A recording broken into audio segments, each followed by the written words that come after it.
November. So many things are consistent. Scorpion season. Bookie's birthday. Fantastic movies and video games that come out during this month. Not to mention Survivor Series. A WWE/WWF pay-per-view extravaganza. One of my favorites besides WrestleMania. Tonight, however, we bring you back 20 years to the date. To the ever so popular Montreal Screwjob. This is the Loki and Jabroni show, and tonight we break down the job that got screwed over by Vince himself. Coming at you.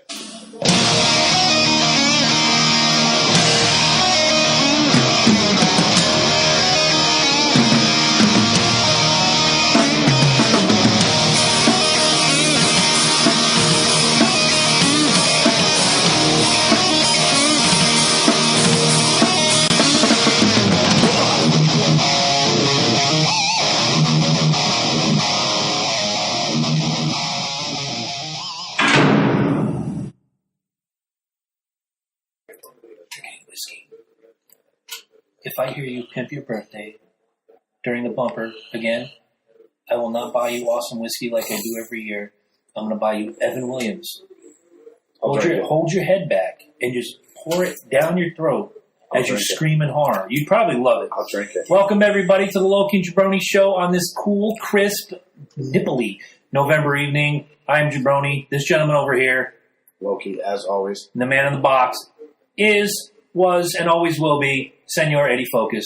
How's everybody doing tonight? Buenos dias. Good. Good. Nacho Grande. And if you guys want to get movie tickets on my birthday, November 17th, Justice League is coming out. And I will say this, there's been games that come out my birthday and movies that come out my birthday, and none of them have sucked. They've been... Now I will not go so far as to say great. No. But they've been good. They've been good enough to hold my attention. So, that's all they have to do. That being said, go to our website and go to Fandango and order those tickets now. You know that they're going to be they're going to be gone. Oh, yeah, and still at the top of the page is the Star Wars giveaway, where if you buy your Star Wars tickets, you could get a free poster from Fandango if you go through www.lokiandjabroni.com. Which is badass. It is badass. That's who doesn't want a free This poster? is going to be the best winter. Poster? I want. I love. Who doesn't want a free Star Wars poster? Even if I didn't like Star Wars, which I do, with Luke looking all evil and back. Free is free, man. I could probably, if I didn't like Star Wars, say, "Oh, that guy over there likes Star Wars. Let me give him a poster," and he'll think, "Oh shit, this is awesome." Yeah, I love this guy. This guy is my friend. I didn't think he liked me at all until he gave me a Star Wars poster. Here's a story. Here's a Star Wars story. Here's a Star Wars story. True story. Long time ago in a galaxy far, far away. There was a certain movie. That everyone was amped for. The promotional materials came out. Nobody bothered to grab it. A few people might have. Mm-hmm. And what do they do a month before the movie comes out? They change the title. All the promo materials are wrong. Collector's items. But they're collector's items. That movie was Return of the Jedi. No shit. Which originally all the posters said Revenge of the Jedi.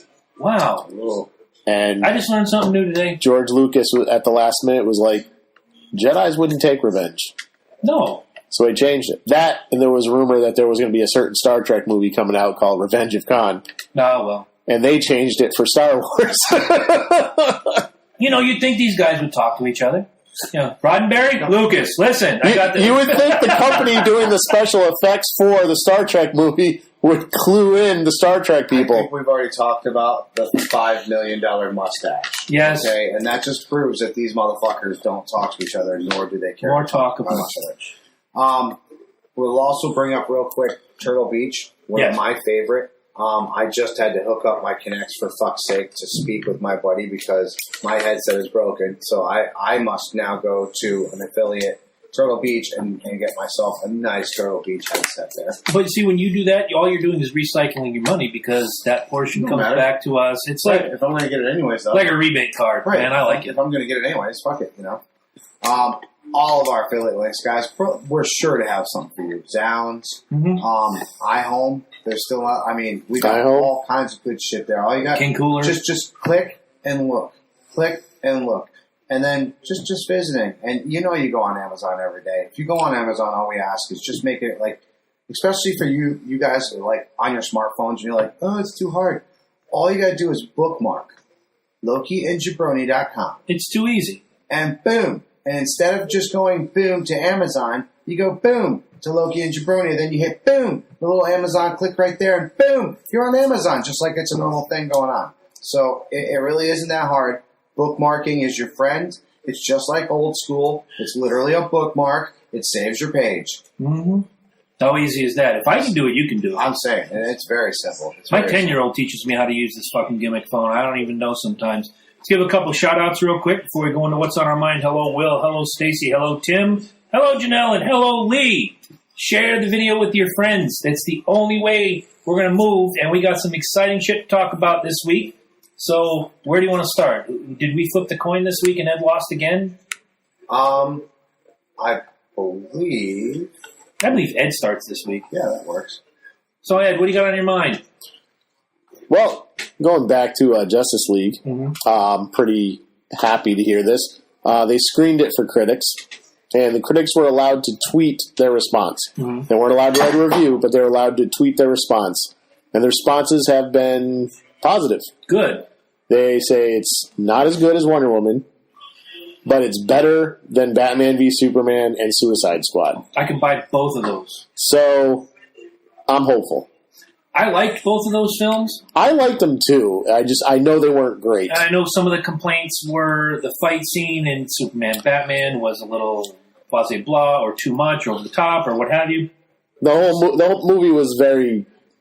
They had too much going on. I thought they tried to jam 4 hours worth of movie into 2.5 hours worth of film, which sometimes you got to do. I watched the 3-hour expanded edition. Yeah, so did I. And it was still too much movie crammed into. It's like I can't tell you how many times I started and stopped because I was falling asleep. Still dug the movie.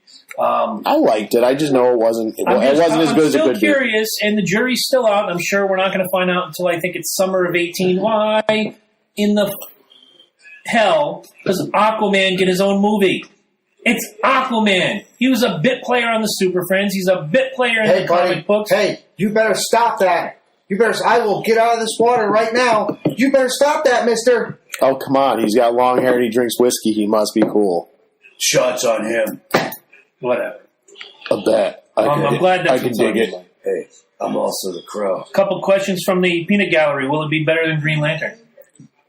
Green Lantern is not part of the DC cinematic universe. Spawn was better than Green Lantern. Second comment. Saying something is better than Batman v Superman is like saying someone is a better wrestler than John Cena. I'll buy it.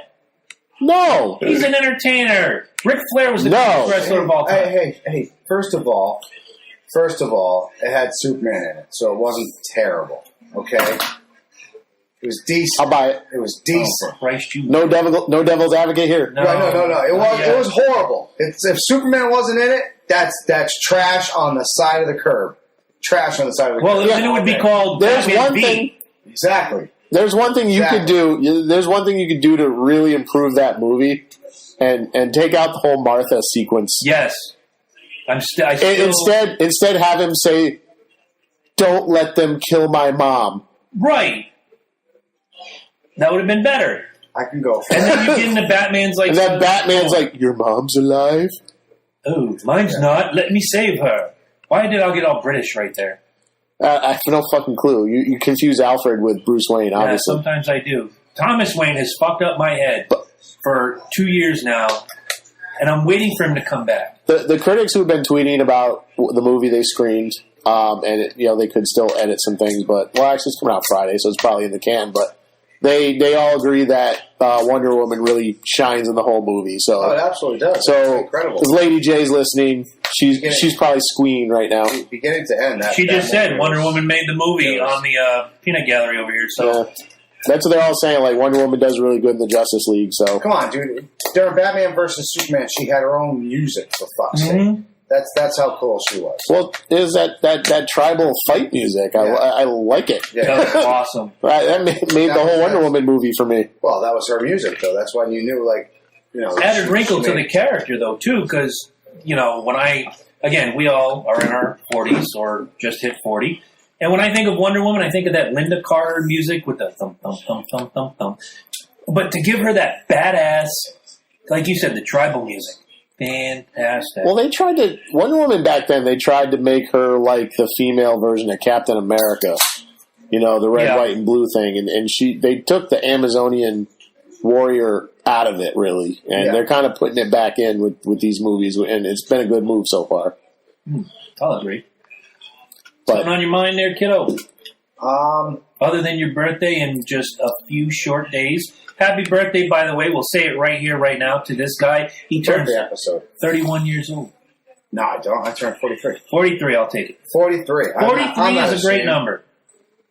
I like it. I remember 43. It's when we started this podcast, I believe. In 43? No, when I was 43. Oh, I was going to say. That's true. That's true. Two dads drunk at a bar. Let's do something. After Normandy started the podcast? It was actually Vietnam. Thank you. When Mike and I served in Vietnam, and we had PTSD and all that, whatever. You know, you believe anything you hear sometimes, you guys. So we're just going to tell you, we met in Vietnam, and then 40 years later, we started a podcast. And I am Princess Diana. So, I thought you looked familiar. You shaved your head, though. Yeah. and grew a great goatee. So, I had to hide from the paparazzi. Right. Yes, paparazzi. Go ahead, kid. So let me just say, normally, you know, this is where I take a moment to be like, hey, wow, check it out. What's going on? You know, look at the pretty birdie over here. But I do got to say, I want to give a big congrats to Lady J, Janelle, for getting her promotion. She worked her butt off for it, and she was finally given to her. So big Loki and Jabroni shout out to you. Swig a beer to you, kid. Congratulations. Congratulations. There you go. Done for it. Super toast. Super toast for it. I'm wondering why your phone is going off in the middle of a very important broadcast. Because Lady J just sent me something hysterical. Oh, okay. Well then, let's just run with it. Fuck it. So what do you got? Oh, I got a list of shit, but I'm going to try to make it quick. Not going to do a whole sports thing because the theme of the show is sports, but Adrian Claiborne was on fire Sunday against the Dallas Cowgirls. 6 sacks, franchise record, one short of the NFL record held by Derek Thomas.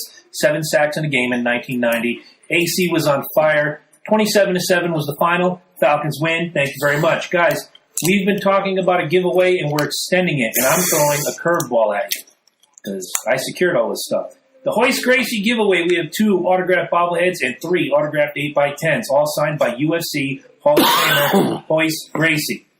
Originally, it was send us a 2 to 3 minute video telling us why you love the Loki and Jabroni show. You get 1 entry. Give us a $20 monthly gift on www.patreon.com/Loki and Jabroni. You get 5 entries. But I'm sweetening the pot. You know why? Because these things are in my house, and they're taking up precious space where I could put new books and things like that. If you do both, do the 3-minute video and the $20 monthly gift, I'll give you 10 entries. And this contest runs until December 31st. So our first show of 2018, we are drawing the winners, all 5 of you, and we're going to send them out within days. And you're going to have autographed Hoist Gracie gimmicks as long as the day is, and you'll be able to tell your friends, oh yeah, UFC Hall of Fame. You can tell stories live. I don't give a shit. Oh yeah, I was in a bar and Hoist Gracie was there, and I happen to have a bobblehead. He signed it in a gold Sharpie pen. I don't know. Whatever you want to do. Or I beat his ass for that. And as he was bleeding out, I made him sign it. By the way, sign this 8x10. Dude, I'll tell you, and I know I told you the story, and when I met him, and I got all these gimmicks signed, we were talking about our age. And he had said something about, he dropped the pen. Oh, I don't want to bend down. I bent down. Quick, get the pen. He goes, oh, you're much younger than me. I'm like, dude, I'm almost 45 years old. He goes, I'm 51. What is this you're showing? What is that? Who's the chick? Oh, it's Janelle. Oh, sitting on her chair. She's Jerry Springering even when she's not here. Love it, though. That's awesome. That's my favorite part. That picture was awesome. Thank you for the picture. That was cool. You guys can send pictures too. I'll give you what you do. No, and he says, well, I just turned 50. And I looked at him and I said, dude, even at 50, you could whip my ass. And I pointed to the guy behind me and his ass and his ass and his ass all at the same time. The guys behind me were easily in their 20s, just there and having a good time. And he could have just sat back and go, yep, one at a time or all together. I'm going to whoop your ass. So, Royce Gracie is a tough motherfucker. Yeah. UFC Hall of Famer. He's beaten the best. He is the best. We have a new sponsor. And since 85% of our listenership is right here in the New England area, this is going to be important. Ace Hardware of Connecticut has signed on as a weekly sponsor. I'm excited, and they're going to give us every week a product of the week. Here comes the fun part.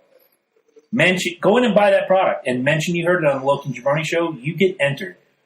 Every week they're going to give away a $10 gift card to somebody who goes in, buys the product of the week, and mentions they heard it here. Sweet. And they're going to send a little something for the budget. So any help that we can get and any help that we can give them is great. Your product of the week is Okanagan wood pellets. It's wintertime, man. You're going to need the wood pellets. 50, I think it's a 50-pound bag, $7.49 a bag, $300 a ton. Canada's best renewable, eco-friendly energy source. It's a high BTU value, 800 BTUs. These things are this big, but they burn something fierce. Oh, yeah. It's a low chloride content, so you don't have to worry about junk in your air. And they're rated number 1 in the pellets that are sold in this great country. $300 for a ton? $300 for a ton. That's not bad. One skid, one whole pallet, $300 out the door. Mention you heard it here. The Loki and Jabroni show, you'll get entered to win a $10 Ace gift card once a week. Pretty much like 2 months worth of heat, if I'm not mistaken. Depending on how cold your winter is, yeah you're right. And you can't do any better than this. So go to Ace Hardware of Connecticut in Middletown, Rocky Hill, or in Norwich. Buy the product. Mention you heard it on the Loki and Jabroni show. We're going to enter you into a contest. 1 card per week will be given away. We hope it's you. Get it done. Let me just add, being in the home improvement business, which will now remain nameless. Thank you. Thank you. Oh, Most of these pellets, when they're bought, they got to buy these like months in advance, folks. So grab it now. Yeah. Grab it now while it's still there. Absolutely. A couple questions from the peanut galleries. Anthony Canalia says, are you taking calls? Not yet. Well, I don't know if we're going to take calls at all tonight, but we'll see how it goes. Yeah, we got a lot of stuff to cover. Nicole likes the red hat. She wants to know, am I single or married? I'm happily taken, I guess, is the correct answer. Not married, yet not single. I'm that in-between happy place. Me and the eternal flame, just getting it done, man. It's good. It's a good deal. That means threesomes are possible. I mean, yeah. Hold on a second. All right, we can move on. Definitely. And sometimes Chris will be there. Yeah, right. Exactly. I'm usually holding the camera, if that makes sense. Shh, we're not talking about that part of the network yet. Speaking of the network, don't forget, tomorrow night, as the phone is ringing here in Valhalla Champ Complex, C&J Speedway Review. Wednesday nights, 8 p.m. And this week we talk about Phoenix and the upcoming Championship 4, which has been nailed down. Martin Truex, Kevin Harvick, Kyle Busch, Brad Keselowski. And it's going to be fun. And going into Sunday, I'm going to be a knot of nerves because my guy is in it, Kevin Harvick. Dale Jr. retiring after next week's race. Matt Kenseth possibly retiring after next week's race. And you're going to hear a very special song this Wednesday on the C&J Speaker. That's all I can say. Out loud. Lee is in the house. Hello, Lee. Nicole, we mentioned. Anthony, we mentioned. Everybody's in the house. Will wants to know, when do we bring on the midgets? Midget wrestlers? Yes. Or just midgets in general. You know what? That would be great. We could get Lee to sit in between us one night for a podcast, and we have fulfilled our midget quota. Lee is short. He's not a midget. Oh, shit.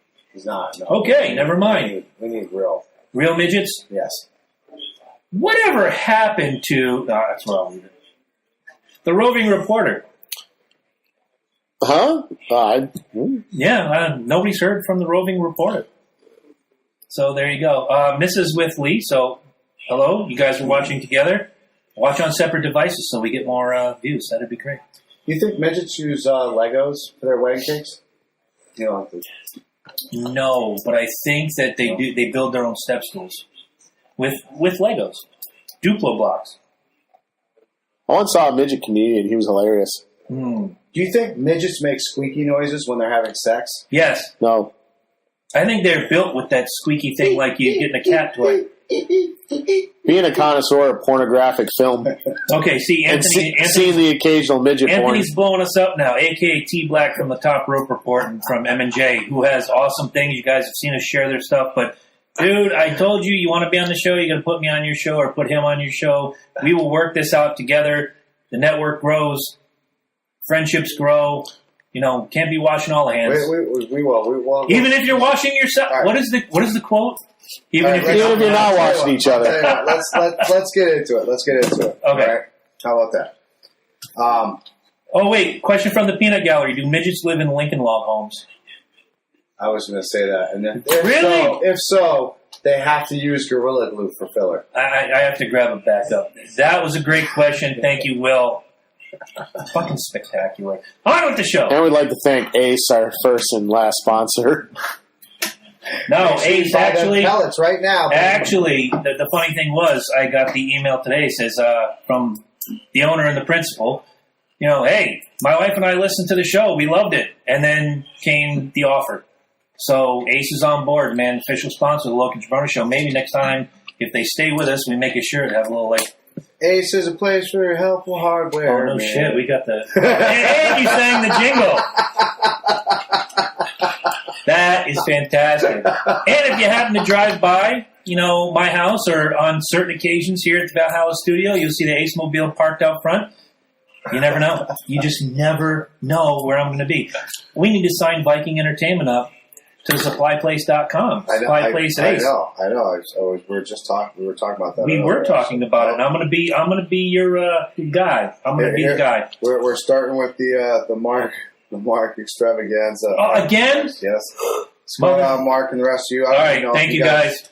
Or even on. You should be like on the show. Right. Texting. Meat and potatoes. That's where you should be texting right now. So I can see it in the peanut It's on gallery. the show. Yeah, it's on the show. Live on the facial book. Hello. Okay, so here's how we're going to do it. 20 years ago, one of the most incredible things ever happened. You guys got to remember, back in the day, they didn't have internet. There was no way of us knowing anything. However, they would have these magazines that would come out every once in a while, and they'd give you a good idea of what was going on. And if you didn't have those, you subscribed, like me, to like Pro Wrestling Torch or Wrestling Observer, which gave you, I would say, 50% news and 50% what they thought was going to happen. Gossip, right, gossip. But I'll tell you what, gossip turned into 9 times out of 10, at least part of a storyline that you knew was coming around. One of the biggest things that we knew coming around in early of 97 would be that Bret Hart was looking to pretty much jump ship. Yeah, there had been talk. He wasn't happy with the new Attitude Era. He wasn't happy with where it was going. Everybody knows he's a Boy Scout heading into this. Yeah, Which I thought was ironic, coming from the Hart Foundation. Yeah. You're suddenly going to turn Boy Scout? Well, he had been for years. Boy Scout. Yeah, exactly. His name's Hitman. We're all going down. Memory Chris lane. Benoit's nickname was the Crip. Never mind. The Crappler. That's a second contract violation this week. So sue me. How about it? He's doing it. Getting the lawyers So, on the like phone. I said earlier, one of the biggest things we used to look forward to, which, by the way, if no one's going to sign us, we're just going to freaking have it here and go live from here and just get shitty drunk and eat hot dogs. Are you talking a Survivor Series or WrestleMania? Yeah. Can't do it. It's championship weekend in NASCAR, and I got a podcast to run. Oh. I wish I could. Somebody else asked me today about, hey, come to my house and watch Survivor Series. Bro, I can't do it. I'm sorry. You know, and I'm the guy in the box. Hey, first of all, WWE never it's been now 12 years since the chase has been in place. Never in 12 years have you booked your Survivor Series on the same weekend as Championship Weekend in NASCAR. I've always had that out. Watch the race. Next week, watch a pay-per-view. Why now? What's next? Are you going to go head-to-head with the Super Bowl? That's probably what they're trying to do. They're probably trying to get the race. They'd lose. They'd lose their ass if they went against the Super Bowl. I didn't realize that. Think about it. 12 years of the chase, they've never gone head-to-head with Championship Weekend. Now they are. Oh, that's Vince McMahon for you.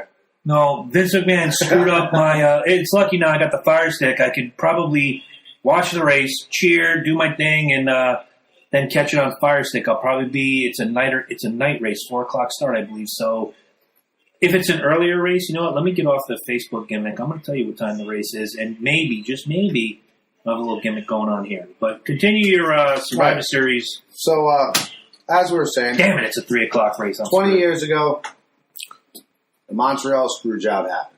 Mm-hmm. For those of us who witnessed it, and I witnessed it, I don't know if you witnessed it, we didn't know what was going on.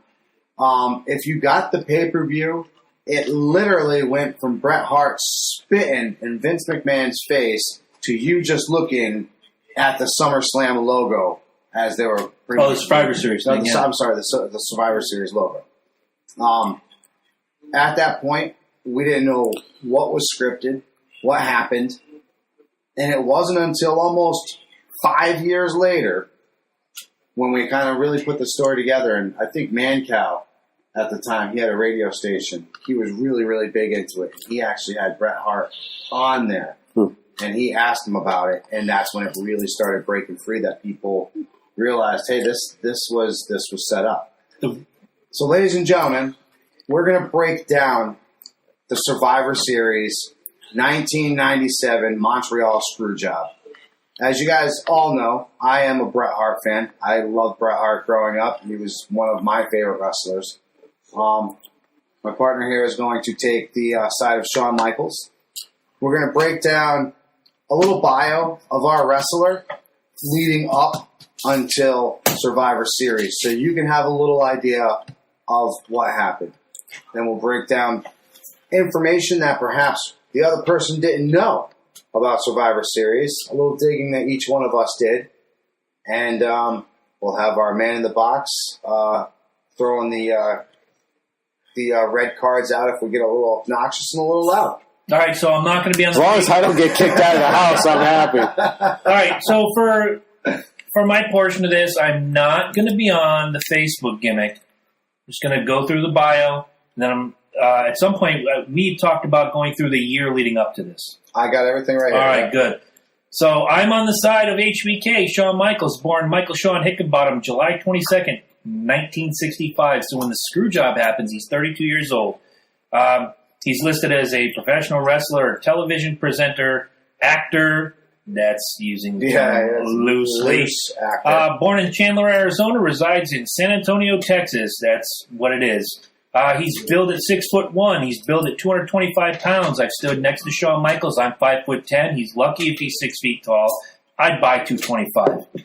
Trained by Jose Lothario, as everybody knows, if you were a follower in the 90s, Jose Lothario came back into the fold to manage Shawn Michaels during his championship run. Yes. His debut was October 10, 1984. He retired on March 28, 2010 after a loss to The Undertaker.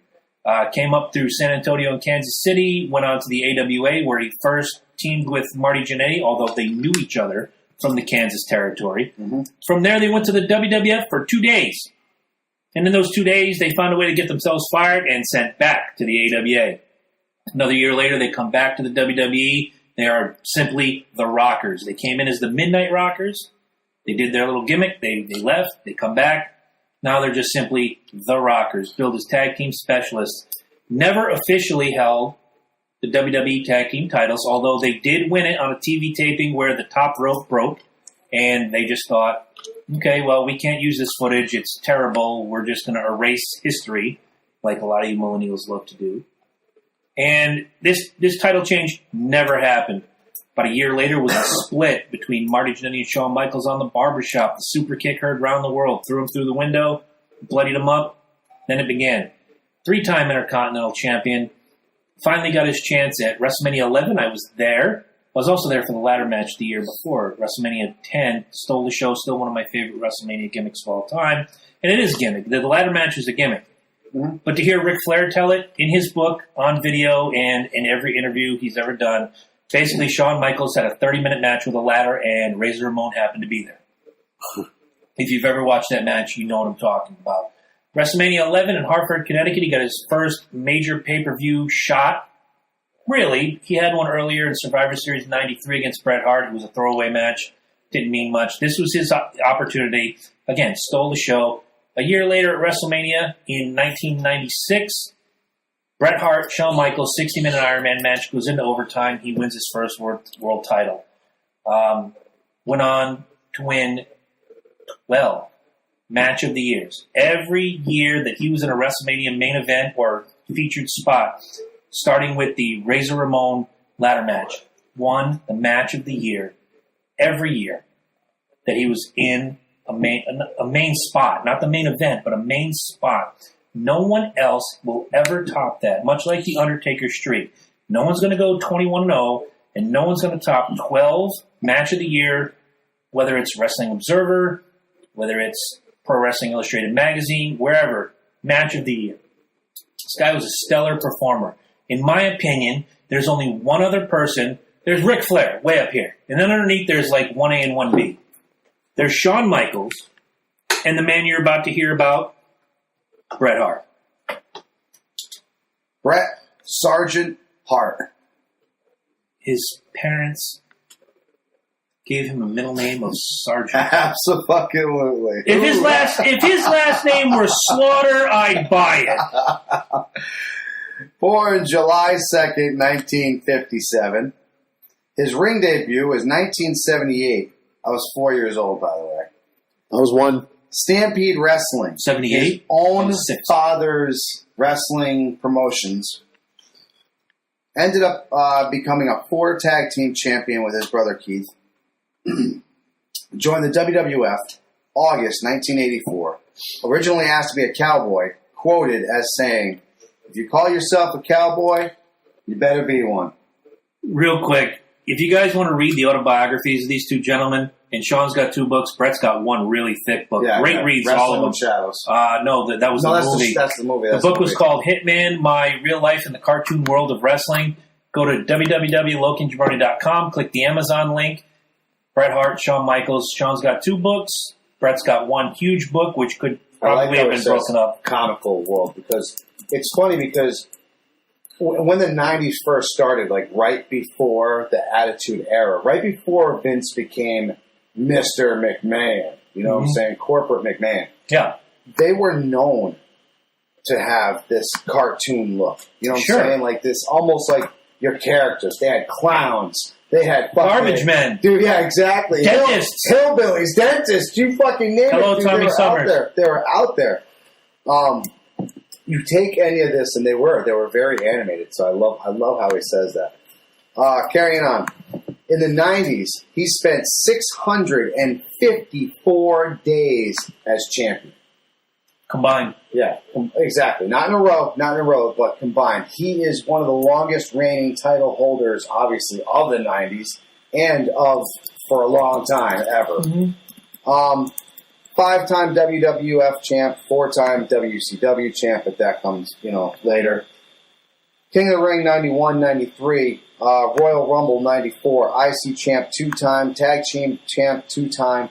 He is the second WWF Triple Crown champion and the 5th WCW Triple Crown champion. Obviously, WCW throws out Triple Crown champions like they're whores. For Bret to be in there for as long as he was and to pull that off, you know what I'm saying? He must have been like, that's part of my clause. Come on over, you motherfuckers. Because I have to pull that shit off. If we do a little after the Screwjob gimmick, I'll tell you what I learned from Bruce Pritchard's podcast about this very same subject 2 days ago. August 29th, 1984, tag team match with the Dynamite Kid was his very first WWF. We've talked about that feud a million times. It's amazing. No, absolutely. All right, so leading up to the Survivor Series, Bret has this huge feud with Stone Cold Steve Austin. It started in about late '96. Stone Cold calling him out, saying, "Hey, real men don't wear pink and black." You know what I'm saying? That was Austin's little gimmick. There was that one interview, and my friends went to Survivor Series '96 in New York. I was on a plane from Indianapolis back to Connecticut, and I went to the Raw the next night. But I'll never forget the promo the week before, where he says, "If you put the letter S in front of the Hitman, you get my exact opinion of Bret Hart." And there I am, I'm like, yeah, I get it. I'm with you. I was probably the first Stone Cold fan as Stone Cold. I loved him as Stunning Steve, but go on. As Stone Cold, absolutely. Royal Rumble, he ends up tossing Stone Cold out. Stone Cold comes right back in, unbeknownst to the wrestler, to the refs, and shoves the Hitman right out the fuck. I got a story about that. Now, let me tell you something. That was awesome. I am a Hitman fan at this time. I'm not a very big Stone Cold fan. And wrestling back in the 90s worked me up pretty good. Oh, I can imagine. So I was fucking livid when this happened. Absolutely fucking livid. I'm at my place in Lafayette, Indiana, watching with my friend Shane, who was a huge Bret Hart fan. And he was also a Saints fan. So Falcons, Saints, we'd get together and we'd always bet a 30 rack. And on the Royal Rumble, knowing it's all predetermined, if none of us win, nobody wins a 30 rack. So who do you want to win? Like, I got Stone Cold. I got Bret. And when Austin gets thrown out, I'm like, shit. I'm out of 30 rack. He slips back in. He throws them out. Ding, ding, ding's over. And Jane's like, I'm not buying you a 30 rack. I'm like, what? You're kidding. He won. The bell rang and all this, whatever. And they showed the replay. The ref didn't see it. They were over attending to Terry Funk at the time. Yeah. Because he had busted something. Terry Funk busts something every 3 or 4 weeks. Fucking Royal Rumble and busts something. They're like, he's like, I'm not buying you a 30 rack. 2 days later, I show up at work and Shane's like, when you leave, go out to my car. He didn't just buy me a 30 rack. He bought me 2 30 racks. One was regular that I won, and the other one in Sharpie had written, fuck you, fuck you, fuck you, all over the 30 rack. So I got, at that time, 2.5 weeks worth of beer, nice. Just because Shane was a stand-up guy. So, nice. Miss you, brother. Hope you're watching. Obviously that happens. We go right around to WrestleMania 13. And still to this day, probably one of the greatest matches, if not, I'm not going to say the greatest match, but a 5-star match nonetheless. Fucking amazing. Bret Hart, Stone Cold Steve Austin, middle of the ring, blood gushing out of this dude's fucking head. Never taps. This is where I had complete respect for Stone Cold because the sharpshooter is not fun. And if you ever notice, if Bret doesn't like you, Bret sits on you. Like, I've heard that. Other books that I've read from other guys. Yeah. He will sit on you. And you are. And then wrench it. Yeah, exactly. And you ain't fucking moving. If somebody sits, that is their weight. Because normally you kind of sit back on it so it's not so hard on you. Right. You're leaning and you're putting the weight on your thighs and your knees. Exactly. But if you sit on a motherfucker, you are. And Austin's leg was fucked up already, right? Yeah, it was the beginning of that big metal brace that he was doing. He literally passes out in the middle of the ring. Ken Shamrock has no choice but to call it. And, great match. Absolute fantastic match. That's leading into April. Go ahead and take the beginning of the year with. All right, well, we already mentioned November 96, which was Survivor Series. New York. Shawn loses the title to Psycho Sid in, depending on what you listen to, or it was supposed to be Vader. And Vader is not living up to the hype, so they need help. They call Psycho Sid. Can you come in, do the runs, whatever? So Sid is now the champion. 96, December 96, not much happens. He made a couple TV appearances, nothing huge. January 97, Shawn goes to his hometown of San Antonio, Texas. Alamo Dome, 67,000 people watch him at the Royal Rumble win. Same Royal Rumble we're talking about, where he beats Sid for the title. Then a month later, almost less than a month later. You got to remember, he's doing DX at this time. Not yet. That was just about. No, same year. They were behind the scenes, but they haven't come out as DX. That's on the list. Yeah. February 97, Lowell, Massachusetts. Shawn Michaels walks out to the ring on live television and surrenders the World Wrestling Federation Championship. Now, I'm saying this in quotes because Bret Hart will tell you, I think he faked the injury, an alleged injury, and he lost his smile. We all remember that promo. Oh, yeah. Turns out he did have a little tweak in his knee. He had surgery with Dr. James Andrews, the noted surgeon out of Alabama. And he was back in the ring in late May. But before that, in March 97, he goes to WrestleMania and does commentary for Bret Hart, Steve Austin, and does the backflip off the ropes. Now, I understand. You're trying to piss off Bret Hart. There was already the seeds there. We'll get into that in a few minutes. Yep. But you're out there, you're in your suit, your gimmick, and you do the backflip off the rope, you land on your feet. If you're Bret Hart, and if I'm Bret Hart, I'll be like, motherfucker, been faking this shit the whole time. Mm-hmm. It is what it is. I'm going to scoot ahead to June, then I'm going to turn the reins over to Loki for the rest of the year of Bret Hart. I was at the Raw in Hartford, Connecticut, waiting for the main event of Shawn Michaels versus Brian Pillman. I saw that. Don't even try it. Good job. Instead, earlier in the evening, there was a backstage fight between Bret Hart and Shawn Michaels, in which production things were broken. Shawn got a clump of his hair torn out, and Shawn leaves the building citing an unsafe work environment, doesn't return for another month. Bret Hart does not appear on the show either. He left about an hour later, but he did appear on TV the next week, and his storyline went on. Mm-hmm. So, after a strew of events, obviously he gets involved with Psycho Sid himself.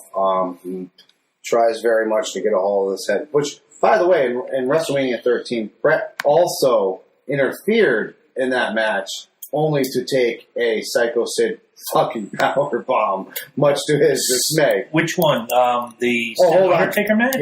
Yeah. Which was, I love Bret, but I thought that was funny as shit.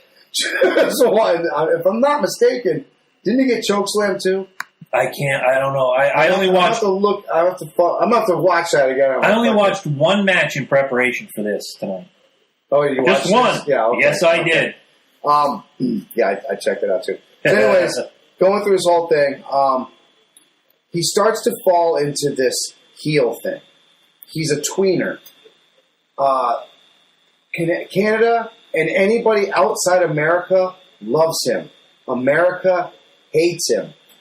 He denounces American fans. In 1997, the Summer Magazine, he was voted most hated wrestler in 1997. Now, that's saying a lot. You'd have to wonder if the readership was strictly United States or if it was a worldwide magazine. Like, I would say the WWE magazine, all their awards are getting. Yeah. Oh, easily. They're going to tell you, Lex Luger, what? Yeah. No, Lex Luger's not popular. No, absolutely. I've been in the arenas when they booed him, he's doing the America gimmick, but if the readership was strictly United States, I'll buy it. Absolutely. So SummerSlam is right around the corner. He gets a shot at Taker. And this was set up pretty much from WrestleMania because he tried to interfere in the whole match and almost got, Taker because Taker had his streak going at that time. It was still strong. Still very much strong. The one at WrestleMania? Yes. So he finally gets him at SummerSlam, and he says, if I don't beat the Taker, I will never wrestle in the United States again. I've never rooted for the Undertaker harder. Now, you know those two are very good friends, right? And the night of the Screwjob, after everything was said and done, he turned to Undertaker and told him, this is your place now. You watch over these guys. Because Bret kind of used to feel like the kids would call to him and talk to him and get the information out from them. Oh, hey, you should take care of this guy, Mr. McMahon. You should take care of this guy type thing. Anyways, he goes on to beat The Undertaker for the 5th and final time in the WWF. October, he defends his title to Farouk. October 20th. Once again, on the 27th, he defends his title against Ken Shamrock, which, of course, he was in the ankle lock submission. Looked like he was in a tap. Somebody got in there and interfered all 3 times, leading up to the Survivor Series Montreal Screwjob. Now, after going through this year, and at this point, like I said earlier before we started, a lot of, internet wasn't very big. Well, it was just coming to it, it was just coming around. A lot of people were getting their information from there, but you knew Bret Hart was leaving. The story was telling it. He wasn't happy. It was inevitable. It was inevitable. But you kind of thought with him winning the belt from The Undertaker, and then defending it against Farouk, which, by the way, was a pretty fucking gruesome fucking match. I don't know if you remember that one. Raw. Brothers War, October 20th, and that was a pretty fucking physical match, dude. Like, and he actually won that one fair and square. There's nothing. The Ken Shamrock one, he didn't. I will definitely say he weaseled his way out of that one. The whole story at that point for Bret Hart with the Canada versus United States thing, they started to take a real ugly turn to where I remember the Nation of Domination walks into their dressing room and it's been ransacked and on the wall.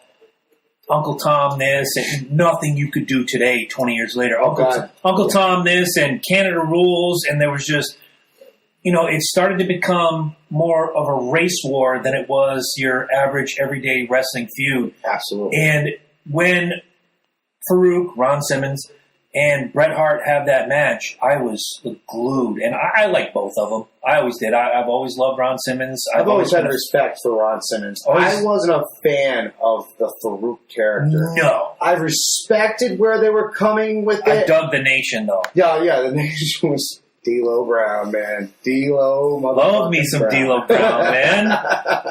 Love me some D'Lo Brown. The head gimmick and the theme song. Looking at the real deal now. Whoop. Oh my Talking God. about the good shit now. Oh, that's classic. All right. That's classic. All right, so take it from June. All right, well, June, Shawn Michaels returns to WWE and is not doing much of anything except seconding Hunter Hearst Helmsley to the ring. It was the first time these two are on camera together. You already covered August 97 when Bret wins the belt. Shawn Michaels was the special referee. Mm-hmm. The ending of that match, I believe, was... in his face. Yeah, was it Bret had a chair and Shawn says you can't... No, he went for Bret. Oh, Shawn had the chair. Yeah. Bret was jaw-jacking with him. Bret spit at him. He swings the chair, misses Bret, hits Taker. He goes, "You gotta count." That's right. He is. I remember that in the corner. He's pointing. He's like, "Get down and count." Yeah. Gives the reluctant 3 count. The speculation was if Bret lost, he could no longer wrestle in the United States.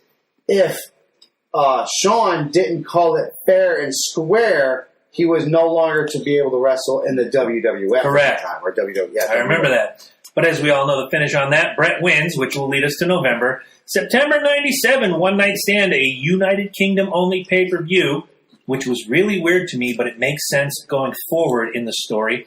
Shawn Michaels beats Davey Boy Smith in his hometown of Manchester, England, to win the European title.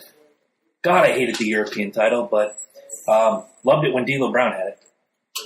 He had the European title and the IC title at the same time, called it the Eurocontinental title. Yes. Love D'Lo Brown. We had to do a D'Lo Brown episode. October 97, what most people don't remember about October 97, the pay-per-view. Everybody remembers it was the night that we lost Brian Pillman. Yes. But it was also the first ever Hell in a Cell match between first ever Hell in a Cell match. It was between Shawn Michaels and The Undertaker. Shawn wins after the debut of Kane. He rips off the cage door, smacks Undertaker around, pile driver done. Shawn Michaels squeaks his little ass out of there. Yes, he does. Now, 7 days later comes the birth of one of my favorite factions of all time on Monday Night Raw, D-Generation X. Shawn Michaels, Triple H, Hunter Hearst Helmsley at the time, Chyna, and Ravishing Rick in a backstage promo. And if I remember the story correctly, from Bret's book and from Shawn's book, they were told, hey, Bret, I want you to call these guys degenerates and how you hate what they do and this and that and the third. And at some point, Shawn Michaels screwed up the term Generation X and said, you blame Degeneration X on it, bing, light bulb goes off. Degeneration X, that's who we are. Shawn Michaels, Hunter, Chyna, Ravishing Rick, we'll make the rules, you break it. Mm-hmm. Now, the match had been booked in advance, Shawn Michaels versus Bret Hart, and they're playing this up. Now, sometime during all of this, Shawn Michaels signs himself a new contract with the WWF. But what we don't know is contract for Bret Hart, which was signed 1 year earlier in October. It was a 20-year contract. Money broken down over a period of time, but he was supposed to get paid. That's with a capital P right there. Mm-hmm. Paid. 1 year in, Vince McMahon wants to renege on the contract and says, hey, if you want to go see if WCW still has an offer, you can, but I'm not sure I can afford to pay you. Or you can wait and get the money on the back end. It's your call. Bret does the negotiation. And a week if I'm doing my math right, I think it was around Halloween, I was a subscriber to Pro Wrestling Torch, and you got the word. Bret Hart's going to WCW starting on December 8th, my birthday of 1997. So you know he has X amount of time. He can win out. He can go to the December pay-per-view, which was on December 7, and drop the belt. He can do all of this. There's a whole lot of stuff going on. I don't want to step on your toes. If you want to lead in the beginning of November, or if you want me to do it, I'm all good. But all I know is Bret Hart on I can waive the rules this one time only. October 30 signs the paper, faxes it back to Eric Bischoff. As of December 8, 1997, Bret Hart would officially be a member of World Championship Wrestling. Yes, absolutely. Like I said, I didn't know at the time. I wasn't a big internet person, so this was leading into it, not knowing what was going on. Now you know all about it. Now let me give you a little setup. Going into this, Bret knew something was wrong. Bret knew, and he had people like Vader and Jim the Anvil Neidhart and fucking British Bulldog coming up to him being like, dude, look, don't let him get you in a submission move. Don't let him do this. If you get out, like, do not give them an opportunity to screw you over. He's looking to screw you over. The problem was, Bret thought he had a little money in the bank, a little ace in the pocket, if you will, and Earl Hebner. Earl was a longtime friend of the Harts and of Bret personally. Head referee for the WWE for easily 12, 13 years. And, of course, going to be refereeing that match. He was one of those guys that Bret Hart and Shawn Michaels would go to and say, well, if someone's going to ref my match, I want it to be Earl. Yeah, exactly. Now, Bret, thinking Earl wasn't going to screw him over, let his guard down. He was quoted, and I know you probably heard this one too, as saying, I was planning on choking that little bastard out in the middle of the fucking ring. What was in his book? Yeah, just put him in a fucking rear naked chokehold and just knock him the fuck out. Like, put him out. So that way, they were like, oh, fuck, what do we do now? Nothing. He's knocked out. Bye. I keep my fucking belt. There were a lot of things that you're mentioning that ring true that I read in Bret's book and certain reports. I remember reading in Bret's book how it was Davey Boy who told him, be careful out there. I think they're going to try to screw you. Yeah. He went to Earl Hebner and said, hey, Earl, you're the referee, da-da-da-da. I think they're trying to screw me. And it was Earl Hebner, and this is going to take a twist in a second. No, that said, dude, I swear on my kids, I won't do that. I won't let that happen. I will leave this company before I screw you, Bret. An hour later, he's getting carted off into a car, dude. An hour later, after that conversation, he's about to go through the curtain, and I don't remember from Sean's book or from Bret's book who said it to him. He says, okay, listen, this is what I want you to do. Somebody said it to him. Vince is going to come out there. He's going to be at ringside. When he tells you to ring the bell, you signal for the bell, you get the fuck out of Dodge. Yeah. What's going on? We're screwing Bret tonight. He refuses to put Sean over, which is the plan, which we'll get into in a minute. This is the plan. He wants Sean to go over. He's the boss. And when he yells to you to ring the bell, you ring the bell, you get the fuck out of Dodge, get in your car, get the hell out of here. And it wasn't in a book, but it was an interview later on in life where Earl said that night he had never been more sickened over something he's done in his life. Yes, no, exactly. And he does. He really he really felt like he hurt a friend. He really. You're in a tough position. You are. What are you supposed to do, man? First of all, it's entertainment. We all know it, but, again, they're athletes. Gary was on here last week. Gary Wolf, Pitbull #1. We acknowledge, all of us, that professional wrestlers are athletes. Yeah. We also acknowledge that this is entertainment. So someone is behind the curtain like the Wizard of Oz, pulling the strings and saying, you're this, and this. One of the things that, and I'm going to stick up for Bret Hart here for a minute, and only for a minute. One of the things that Bret Hart had in his contract that was not only alleged, it was told by Vince McMahon. Don't forget where we are, too. Montreal, Canada. Yeah. Okay, stop. Hence the Montreal Screwjob, people. In his book, he's like, I'm a hero in Canada, and I was in my hometown. Bitch, you're from Calgary. No, I know. That's 200 miles that way. That's definitely not your hometown. No. That's definitely not your hometown. Although, you can say, if he was wrestling Shawn Michaels, any place in Canada is his hometown. He said it himself. I'm a Canadian hero. It's true. There was a poll in 1996 where he was voted the second most famous Canadian behind Wayne Gretzky. That's lofty. Dude, that's fucking lofty. Something. Wayne fucking the king. The best hockey player of all time. The greatest. The great one. The great one. He is. And that's the guy you're following? Fucking Gretzky.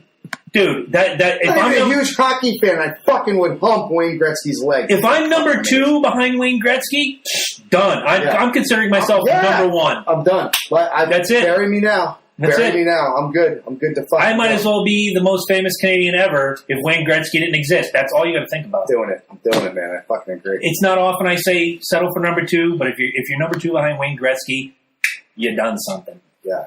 I'd be that man's Robin any day. It's reported in many different situations and Vince McMahon in later interviews that Bret Hart had a clause in his contract that said for the last 30 days of employment, he had, quote, reasonable creative control over his character and portrayal of such. Now, leading into this, they want to put the title on Shawn. They say, okay, Bret, what do you want to do? What do you want to do here? I'll do anything, but I'm not putting Shawn over. Nope, not doing it. He's caused enough drama. We've had backstage fights. He's disrespected me. He's disrespected my family. Personally, professionally, on television, off television, behind the scenes. I'm not doing it. I'm just not doing it. Okay, Brett. He's done. Yeah. But he's never said no. He's never really said no. No. He put over Diesel for fuck's sake. Exactly. And that's what I'm saying. Diesel can't carry Bret Hart's bags. No. In my opinion. Diesel can't carry anybody's fucking bags. Probably not. Sorry. I mean, he can carry the Wizard of Id. The Grand Wizard. Fucking idiot. But he was known as 3 things. One was he never missed an event. One time he did, and it was because of fucking travel. Snowstorm, I believe. Yeah, exactly. Wrestled with 104 fever in Hartford, Connecticut. I was there, and wrestled with fucking with the pens, dude. He was shitting his brains out. I've heard that story. It's in the book. What the fuck? He was always one for the company. He never once did he not want to give up anything for the company. You know what I'm saying? He was all about the company. Yeah. And last and foremost was obviously you knew what he cared about, like the little people. He cared enough about these. He was, like I said, when he was leaving, he turned to the Undertaker and he said, "This is your house now. Make sure these kids get taken care of." There needs to be a leader in the locker room, and he really was. He was a general. Even in his book, he says, there were guys that had years on him on a national stage where, again, he came up through Calgary, wasn't widely known, and he comes to the big time in '84. So there's guys like Vader. There's guys like who loved him. Vader, Flair, thought the world. Oh yeah. So did the Undertaker. So Flair says great things about him in his book. There has to be a leader in the locker room, and there were times where he'd say, Earthquake, who had been in the business 20 years, would come to him for advice. And in this book, he's like, I don't understand why this guy with 20 years experience, who eclipses me by at least 10 years, is coming to me, because he was the leader in the locker room. He was the guy that everybody looked at as like, that's the guy. And there's one everywhere. What I have a problem with in this situation is, again, I'm going to say, write it down, I'm going to say something nice about Bret Hart again. He has that contract. It says, last 30 days, reasonable creative control. However, you are getting paid. Right. And you do have a boss, and at the end of the day, as much as you don't like it... Let me back up your statement and take the side of Shawn for you. Mm-hmm. Vince does say, this really won't affect you. No. Going to WCW. He's like, the loss won't affect you. If you go back to... In a business standpoint, no. Vince is absolutely correct. He's the hottest free agent on the market as of October 30 when he faxes that contract back. Yeah, right. As of right now, you are the title holder. Mm-hmm. No matter what fucking happens from now until that fucking moment. We just got the last reigning WWE champion. Exactly. That's what they pulled with fucking Diesel. Wasn't Diesel... Or no, Razor. Because Razor just got off that fucking having the belt. Yeah, he was Intercontinental Champion until that February, and then he was gone in May. Exactly. And he was hot. He was hot as the face of the sun. Hot as shit. Diesel drops a match to the Undertaker at that WrestleMania, and he comes in 4 weeks later, and he's hotter than the face of the sun. Yeah. At that time, in WCW, Bischoff could do no wrong, and the writing team could do no wrong because you have these guys who have been hot on the #1 show. Now you have these guys. Paul, Nash, Hogan, Savage, Brutus the fucking Barber. The problem, and whatever, I think they had all the hottest guys. Forever on this, right? I think the problem that happened with that was the Hulk Hogan and the wrestlers just got way too controlers on that. They were the ones they all had crazy contracts. We all heard the horror stories. I mean, hell, Thou Who Shall Not Be Named. Rey Mysterio, Eddie Guerrero, they all come over, Chris Jericho, and they just tell you that it was chaotic. Like, if you weren't on the NWO, dude, you weren't getting paid. If you weren't in Bischoff's happy side, you were just another. I think Kevin Nash called those 4 guys, Guerrero, Malenko, Mysterio, and he who shall not be named, vanilla midgets. Yes. The problem is, Kevin, they can outwork you 7 days a week, twice on Sunday. I will say the only thing good about Kevin Nash was when he human javelined Rey Mysterio Jr. into the fucking side of a truck. I have never seen somebody physically get thrown like a human javelin in my life. And to literally watch poor little Rey, and I don't care who you are. I don't say wrestling speak. A 7-foot drop is still a 7-foot drop. Yeah, and getting thrown. What are you doing? You're going to stop it with your face and your hands and then slide down 7 feet? Yeah, it's hurting, dude. I don't care who the fuck you are. We've gotten a little off track here, but they offered Bret a lot of different scenarios. And Bruce Pritchard, who was there, who they just did their Bret Hart show earlier in the week. Bret said, look, I'll do anything. I'll drop it to Austin Saturday night in Detroit before we get to Montreal. I'll drop it Monday night to anybody you choose. Hell, you're going to Madison Square Garden next week. I'll drop it to the Brooklyn Brawler live in Madison Square Garden.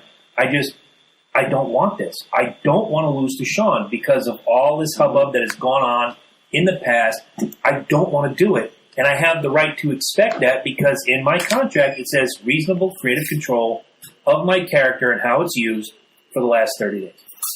So I kind of agree with Bret Hart. But at the same time, we all have jobs. We all have bosses. And in the entertainment industry, do you think that Henry Cavill could go and go, you know what? No, Superman wins this fight because I have creative control. And I want this. Whoever's writing the script or directing the film is going to go, hey, Henry, we got a new actor. Bye-bye. I got what you're saying. But wrestling is a little different in the fact that that is your character. You know what I'm saying? Like, Henry can turn around and still be this dude from fucking Mission Impossible 7 or whatever the fuck he's going to do. You know what I'm saying? Yeah, you could turn around and be like, all right, fuck you, you're not Superman anymore. If you turn around and say, fuck you, you're not Bret Hart no more. I mean, he owned Bret Hart, let's be honest. That's his name. It was his given born name. Right. But I'm just saying, like, that's his image. That's his wrestling image. You know what I'm saying? And he really didn't want to have... He was one of the first guys that trademarked his name before the WWE did. Oh, yeah. And Honky Tonk Man was smart like that. Yep. And Hogan was smart like that. And Warrior was crazy enough to actually legally change his name to Warrior. So if he ever went elsewhere, he could still be the Warrior. Just couldn't be the Ultimate Warrior. Should be the Ultimate, right. Crazy. Just crazy. First of all, I'm going to change my name tomorrow to Jabroni. Okay. And it'll be on my paycheck every single week. And, that'll be awesome. That'll be awesome. You know why I pulled you over, Mr. McLovin? No, Jabroni. Huh? Jabroni. There was just a lot of things going on in that week leading up to November 9, 1997 that if you don't know or if you haven't read into it, you would never believe in a million years. Going back to the night before, which is where there was it was a Friday night where there was a conference call between Vince McMahon, Jerry Briscoe, Hunter, Sean, and one other person. The hotel room. Yep, which was yet unidentified, and to this day, 20 years later, unidentified. Vince Who is do you think it was? If I had my guess, and I'll tell you in a minute why I think it, but Jim Ross. I think it's Jim Ross too. I was The going to phone say call the same thing because when he's asked, he says absolutely no way, and then 2 weeks later he's asked the same question of where he was, and it was nowhere next to the same place. I did not know that. I did not know that. Where he said absolutely no way. I was in this and this and place. We're getting messages that say Eddie is sleeping. He's in the box. He's just nodding off. Here. Okay, he's here. I'm only stepping in when you guys start screaming and yelling. We're not going to scream and yell. We're good. This is 20 years later. If this was a year later, we'd be pounding each other, I think, with beer bottles and chairs and barbed wire baseball bats and all that. The conference call happens, and Vince McMahon says, we got to get this belt off Brett. We can't let him do like Medusa did on Alundra Blaze to you WWE fans, right? Where she goes on WCW television with the physical championship, drops it into the trash can. Yep, and announces proudly, this is the WWF Women's Championship. Oh, gotta go. This is what I think about it. We're not going to let him go like Jeff Jarrett, who left in the middle of the night and goes to WCW and shows up on Monday when he's booked with us somewhere, yada, yada. Yeah. We got to do something. And Sean said something like, I'll do whatever it takes. And the wheels start to turn. Well, what do you mean? I'll do whatever it takes. That was the only... If you believe his autobiography and the interviews, years, even in the if you want a great if you read Brett says he's in the corner sobbing. Yes, and he says during that. Yeah, we'll get to Sean that is because he kind of knows this is going to be a stain on me forever. Yeah, but in his book, he's like, that's all I said was I'll do whatever it takes. And Vince is like, what are we talking here, pal? I'll do whatever it takes. In those 2 days. The plan is hatched. Okay, we're going to screw Brett somehow, some way, whether it's a quick pin or whatever, yada, yada. Sean meets Brett to map out the match. And they have their final conversation for 12 years. Hey, look, sorry about this, yada, just want to get through tonight, etc. What do you want to do? And Brett says, okay, here's what I'm thinking. We do this kind of match, and we'll brawl outside the ring, we'll do all this, and when we get it back in the ring, we'll do about 15 minutes worth of stuff. And then you catch me in the sharpshooter, and I'll break free, and I'll reverse it, and this and that. And then all the guys come in because Brett had a conversation saying, let's make it a big double DQ. We'll get out of it. We'll get to tomorrow. We'll figure it out. Sean, ding, bell goes off. He goes running to Shane McMahon and Hunter and says, I got it. I know the spot. This is where it's going to happen. Find Vince, make it happen, etc. Everything is in place that night. So it wasn't like this was planned weeks in advance. This happened literally hours before the show, and they don't catch Earl Hebner until he comes. Yeah, he said about an hour. Curtain. Yeah, he said about an hour before the match. That's when he was informed that was going to happen. So I don't believe Earl Hebner screwed over Brett, and I honestly think Brett doesn't think Earl screwed over Brett. I think screwed over Brett. When we get to the end, I'll tell you who I think screwed over Brett. There's a 3-pronged fucking attack here. So we get to the match, and it's a good match. Oh, let's be honest. Well, both of these guys are they're self. Sean plays the anti-Canada sentiment. He does the thing with the Canadian flag, wipes his nose with it, puts it down on the ground, and humps it. And he just got those Montreal people fucking livid. Oh yeah. And that music hits, and in Canada, when you hear that guitar riff for the Bret Hart music, people go apeshit. I still love that riff, man. Oh. When they added that squeal at the beginning, I thought, oh, this is good. Yeah. But that dun dun dun dun dun, I used to sing along to it as a goof to my Bret Hart friends because they were all like, oh, yeah, Bret Hart's great. I was never a huge Hitman fan. So like, dun dun dun dun dun. I'm like, Bret the Hitman Hart, Bret the Hitman Hart. I'm like, they couldn't have come up with something better than that, huh? Really? What, like Jive Soul, bro? I love Jive Sullivan. I knew you would. Mama. Somebody gonna call Somebody mama. call my mama. Brodus Clay. Didn't they just bring him back just to do that, and then that was it? He walked around the ring and then he left. Possibly. It's like I don't know. I haven't seen anything in a couple of weeks. Oh my god. Trish Stratus screwed over Brett. Will, I'd love to know why, but I think I heard Brett, Sonny screwed over Brett. Yeah, I was gonna say yeah. Brett Never been corroborated. Brett though. screwed everything. All right, from what we were. Yeah, Brett has screwed read everything. his book, man. We talked about it last week. Bret Hart was banging everything in sight back in the day. That's why he's married 4 times. And again, Ric Flair's been married 4 times, and he was banging everything in sight. He was too.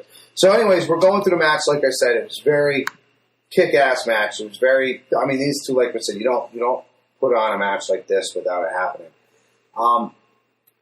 Brett still honestly believes Earl Hebner is on his side and is not going to let him. As a matter of fact, Sean gets him in a couple, like a rear naked chokehold. I mean, he slips out compromising of it. position here and there. He slips out of it. So he kind of gets comfortable. He realizes that Earl's not going to fuck him over, or so he thinks. Mm-hmm. Now, we all know how the move happens. Mm-hmm. He ends up reversing it, gets into the sharpshooter, and he was supposed to put his leg back. Right, Sean was actually feeding his leg to make it look good. Right, exactly. According to Sean's biography. Right, said he was supposed to actually give him the leg so that way he could grab onto it and reverse the hold. The only way you can actually break out of it. I'm going to tell you a story when you're done with this, about this. Well, the story is pretty much the end. As soon as he slapped into it, that's when he says, "Ring the damn bell!" Mm-hmm. And now, being a subscriber to Pro Wrestling Torch, Wade Keller's fantastic newsletter, which you can get online for a decent price every day, he does great stuff. There was a moment when I got the Pro Wrestling Torch, and all my friends read it because, hell, why pay for it when Chris gets it? Yeah. We're all reading this, and my friend Jason says to me, "Let's go back and rewatch the match." So, okay, well, we'll do it. We have the torch laid out on the coffee table in front of us. I think we were roommates at the time. And we're watching the match, and there's that moment when Sean does the sharpshooter, and you can actually see Brett fashioning the legs the way they're supposed to be. He's feeding, he's like putting the bullets in the gun that he's about to get shot with. Yeah. So Sean goes to do it. He really believes that Earl is not going to screw him. He really thinks he's going to reverse this, and he really thinks this double count out's going to happen. This the double whatever. Yeah, because all the guys were back at Gorilla waiting to come out. So as he's doing this, he's feeding Sean, telling him, "Okay, you put this leg here, you put this leg here, and then wrap this one." And Sean turns it over and he leans back. Oh, he's got him in the sharpshooter. This is where, and I'm going to get to the Jim Ross thing in a second. He leans back, and as he's leaning back, he looks over at Hebner.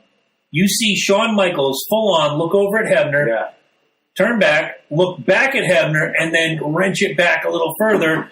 You see Hebner ring the bell, ding, ding, ding, everybody, as he's feeding the leg. As he's feeding the leg, the bell rings, everybody falls flat, and it's over. Well, that's when Brett grabs it. Though, exactly. He was feeding it, and in the midst of this reversal, Brett hears the bell. And here's the music. And everybody's on the ground. Well, however they say it in French, because it was French ring announcers, because they're in Montreal.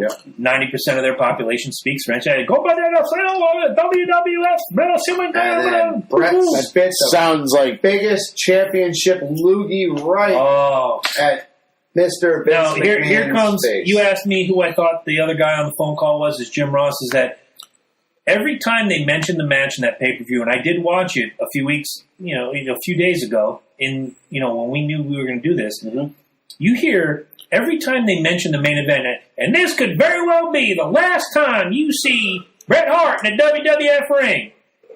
Well, he's got another month on his contract. Yeah. Why are you saying this? That's why I think, and his book just came out recently, Jim Ross. Again, www.lokiandjabroni.com. Go find Jim Ross's book. I'm looking to get it, and I want to hear what he has to say. If he says anything about if he knew, what he didn't know, yada yada.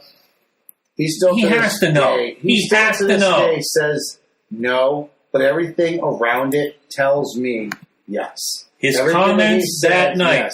When you hear, that you say that, when the bell rings, you hear Jerry Lawler, the color commentator, say, What the hell just happened? And you don't hear Jim Ross say another word throughout the entire. And Jerry Lawler walks it out. He would be the first one to go, he just got screwed. Right. My God. Or he'd say, I can't believe it. He would sell the product. And he was one of the ones that would actually say Shawn Michaels was a degenerate. Because Shawn Michaels was out there humping cameras, and he's like, look at this degenerate. The crotch chop in JR's face.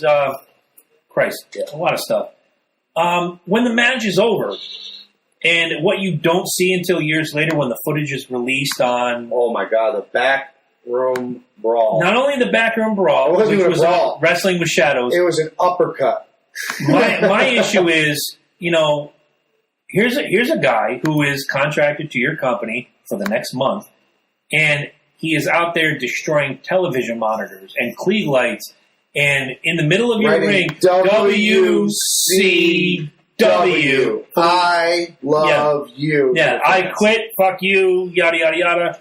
He really milked it, but if you're destroying if I'm the owner of a company and you're on your way out, and you tell me, hey, I'm gone in 30 days. Okay, Mike, that's cool. You're gone in 30 days. Work out your gimmick, and we'll get through this. And, and you break a bunch of my shit, guess what? You're sitting in a courtroom, my friend.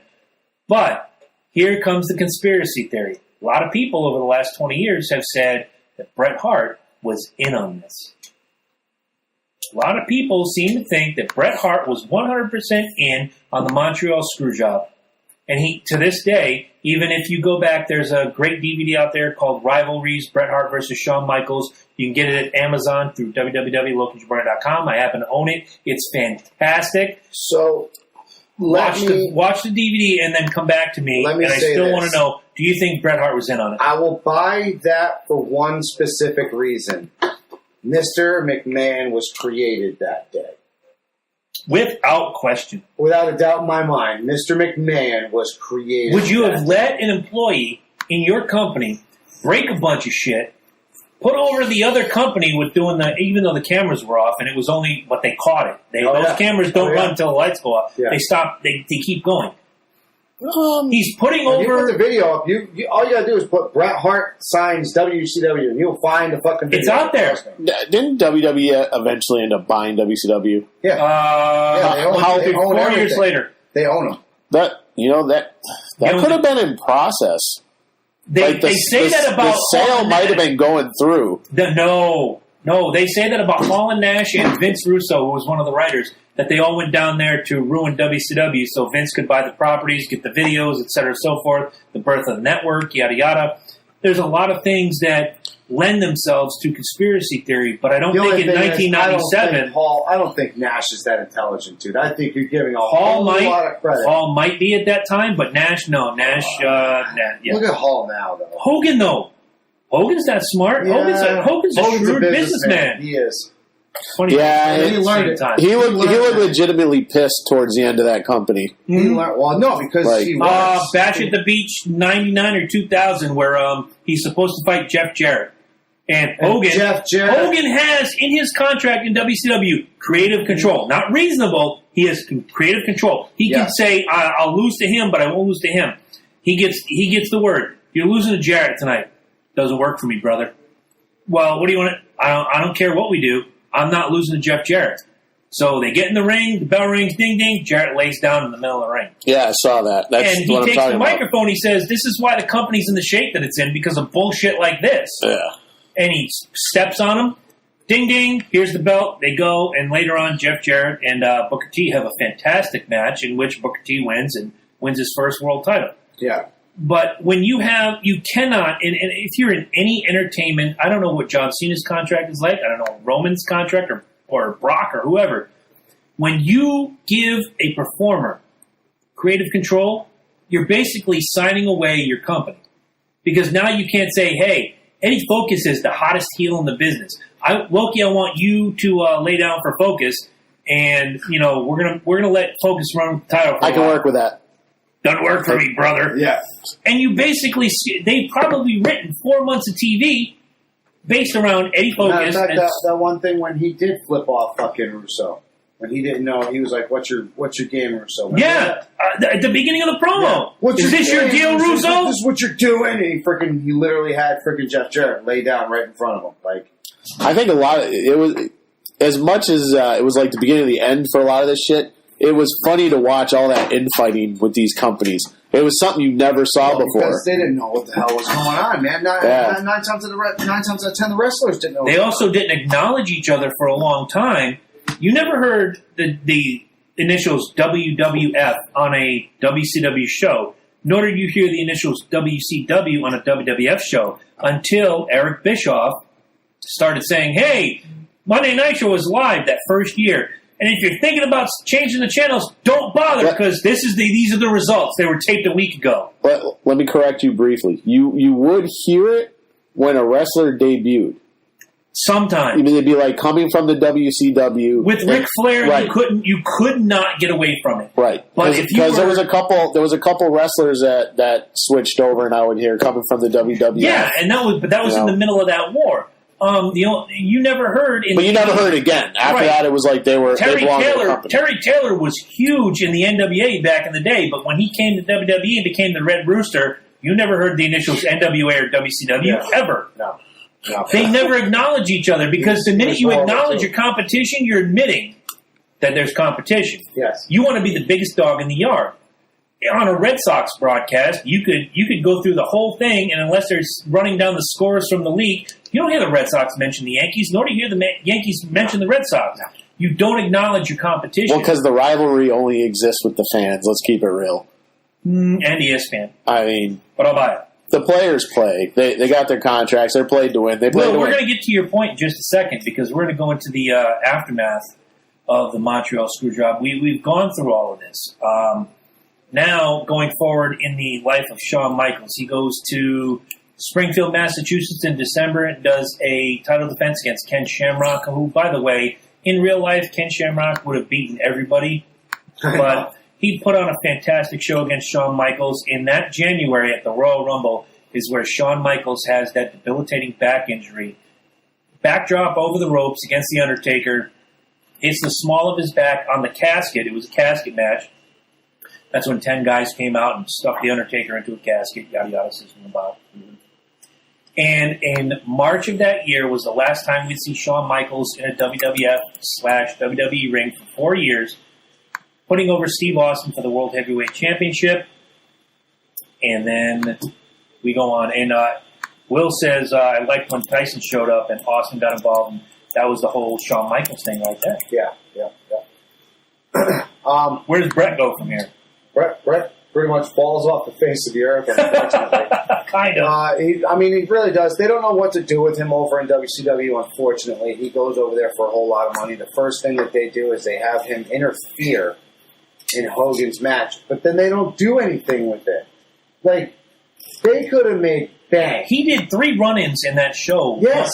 One was the Hogan Sting match. Yep.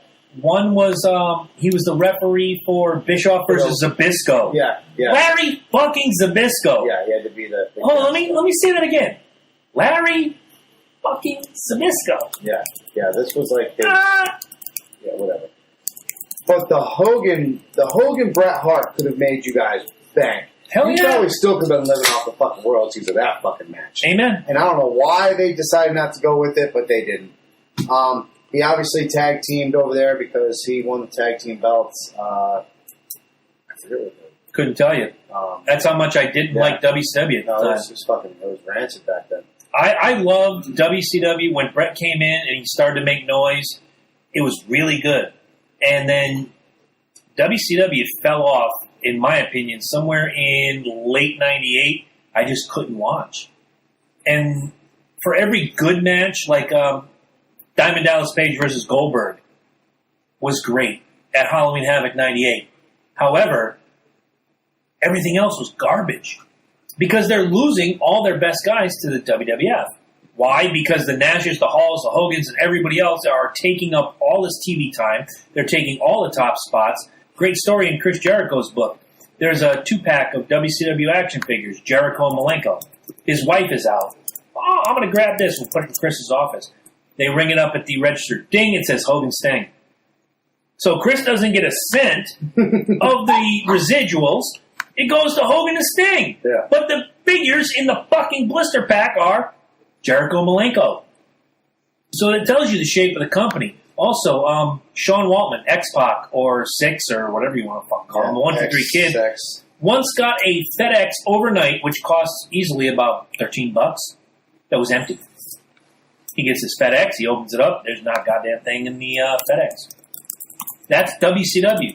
The same WCW that at the beginning of 1999 printed out their business cards. Their home base was Atlanta, Georgia. Atlanta, Georgia.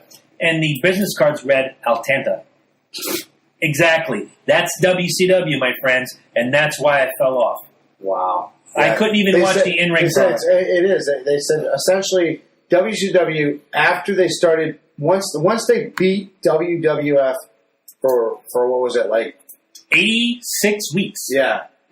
Once they beat them, it was like they were like... They thought they could do no wrong? Right. But the problem was, it was like the animals started running the zoo.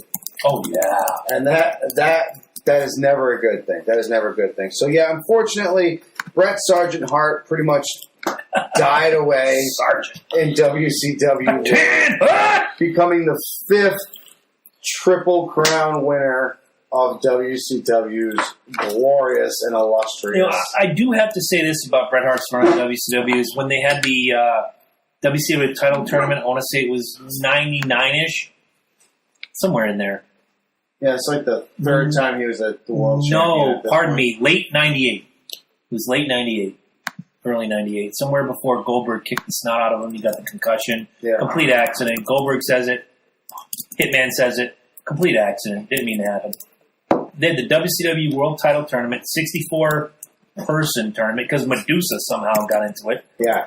And the finals was Bret Hart and Chris Benoit, and they put on a hellacious match. Well, they're fantastic, hellacious match. Excellence of execution. Move ahead. Oh, I'm sorry. It was January of '99 because Owen dies in May of '99, and 3 months later, Bret and Chris Benoit do a fantastic tribute match to Owen Hart. Again, stealing the show. So I can't shit too much on Bret Hart's run in WCW. But again, WCW didn't know what to do with Bret Hart. No, they basically dropped the ball. He should have carried that company. They should have never went out of business. There should have been a Hogan Hart match. There's no doubt in my mind. The one that they had was garbage because it was like 900 factions of different NWOs and LWOs and OWNs and it was like the Pink World Nation, the AAA, and oh my god, it was Glad, and I think the Nazis were in it, and everybody got involved in this match. So you buy into this conspiracy? Because I'll tell you what, man. That Bret was in on it? I saw this uppercut. I'll tell you what, man. I think he was a pissed off dude. I think leading back to what you're saying about him destroying shit, I think that passion. I think he's really pissed off at that point. If you destroy shit on the way out of my company, I'm taking you to court. No, I agree with you. But the problem is, I think he also realized how bad he screwed Bret. So he was going to be like, I'll buy it. I'm going to let him just fucking get away with whatever the fuck he wants right now. He totally got screwed over. Now, granted, once again, let me take the side of Sean. Is Bret the one to bring in the Attitude Era? No doubt in my mind. When he lost to fucking our man, fucking Bob Backlund, that was. They tried to make Backlund Survivor Series the fucking bad guy. 4. Yeah, they tried to make Backlund the bad guy, and it wasn't working. It's just, you just couldn't do it.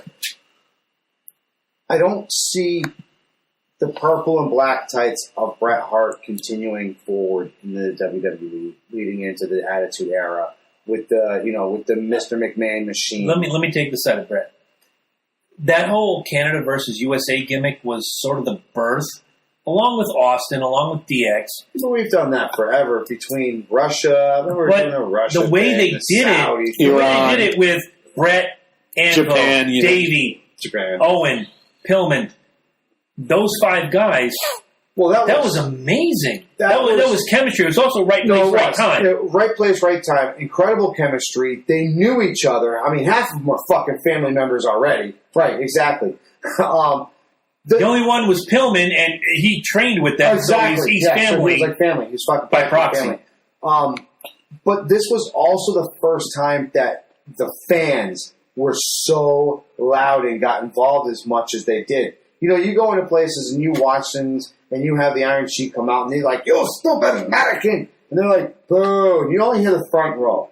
You know what I'm saying? You only hear a couple of people, "Oh, and here's he's such a nasty man. These people hate him on the front. They hate him," and they're like, "Boo, you suck!" Right. And then you get like the live light of fucking Raw, and that shit is just these guys come walking out, fucking once again, flags are flaring.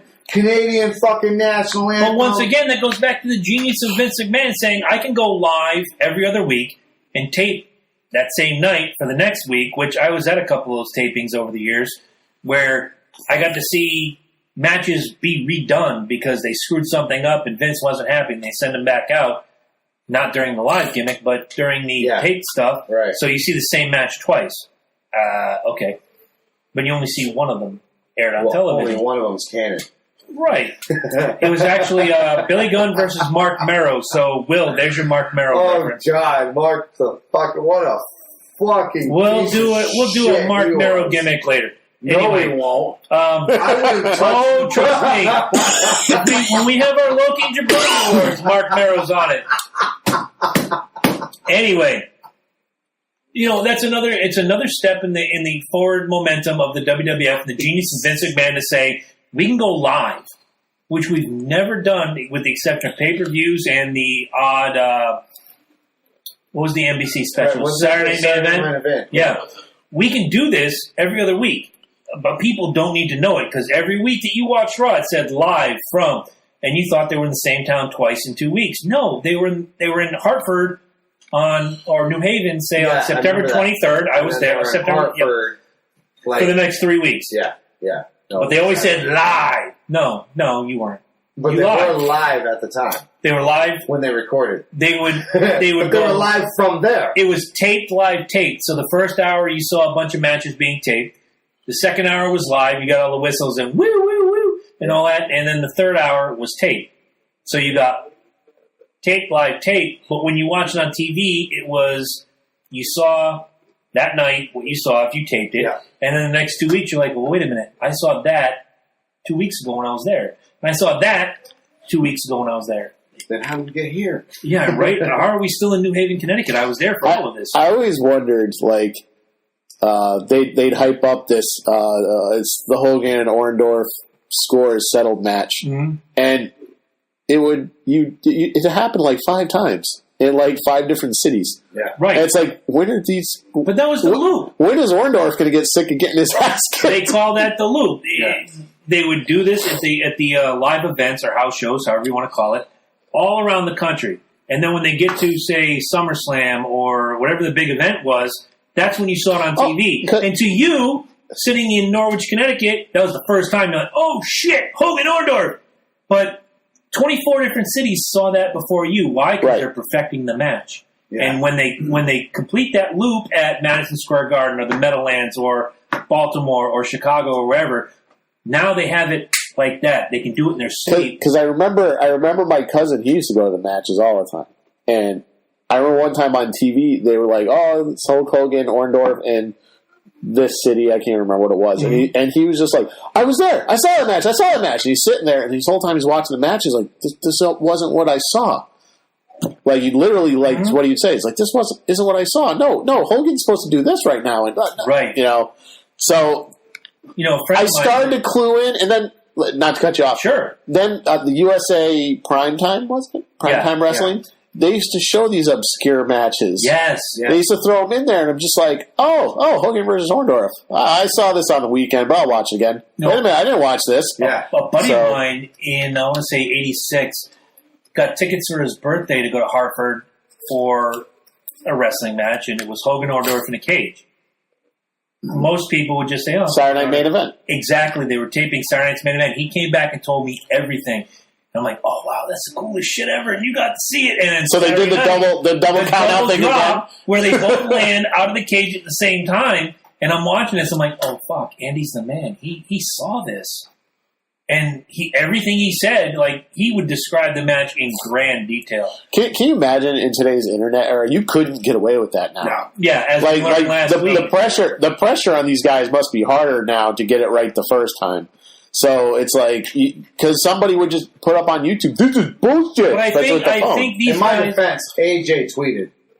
Yeah, he did. I found that out later. I'm a follower of AJ Styles. So it's not like he was hiding it either, you know what I'm saying? On the back end of this, you know, I think today's generation of professional wrestlers are a little more schooled in the art of doing it right the first time because they have to be. They're live X amount of times a week. It's not like the old days where... Because everybody has this. Not only and they can live stream it. But there's...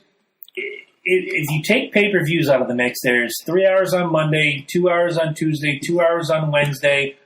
So that's 7 hours of live television every single week that you have to get it right the first time. Yeah. They're conditioned to go out there and do it right the first time. Going back to the old ECW, the only time they were live was pay-per-view. So the Pitbulls, the Tazes, the Ravens, the Chris Benoits, the Shane Douglases, all these guys had all these opportunities to fix these matches as they go along, knowing that this Sunday night in Dayton, Ohio, we're going hot on pay-per-view. We got to get it right on Sunday night.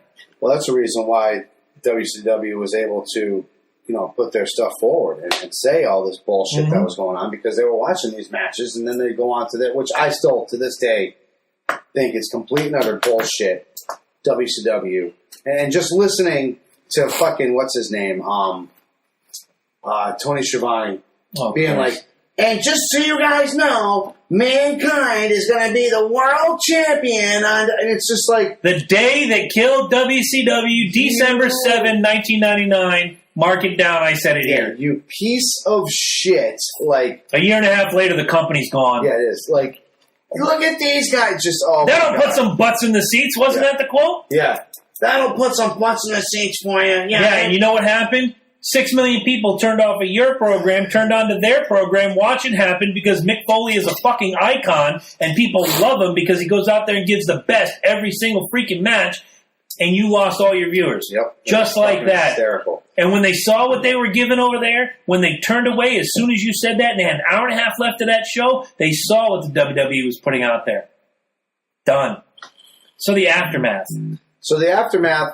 I'm going to say, as much as I hated it, it was the right decision. Al Snow, it's funny, they interviewed him. I actually watched the interview.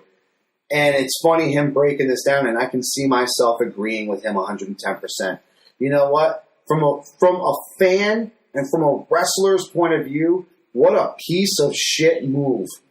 From a shrewd businessman and looking to the future and not just looking out for one. You gotta keep in mind, just like partner you brought up, he had in his clause a ridiculous thing for his character to have control of. He really did. Whoever fucking let him get away with that, number one, was an idiot. Number two, the guy who signed the contract, Vince McMahon. Exactly. Well, he obviously wasn't reading the whole fucking thing. Clearly not. You didn't think about that towards the end there. Number two, he's got to look towards every wrestler, not just one. He's got to look towards the future. He's got to see where this company is going. He's got to take care of every person in there. It's not just one.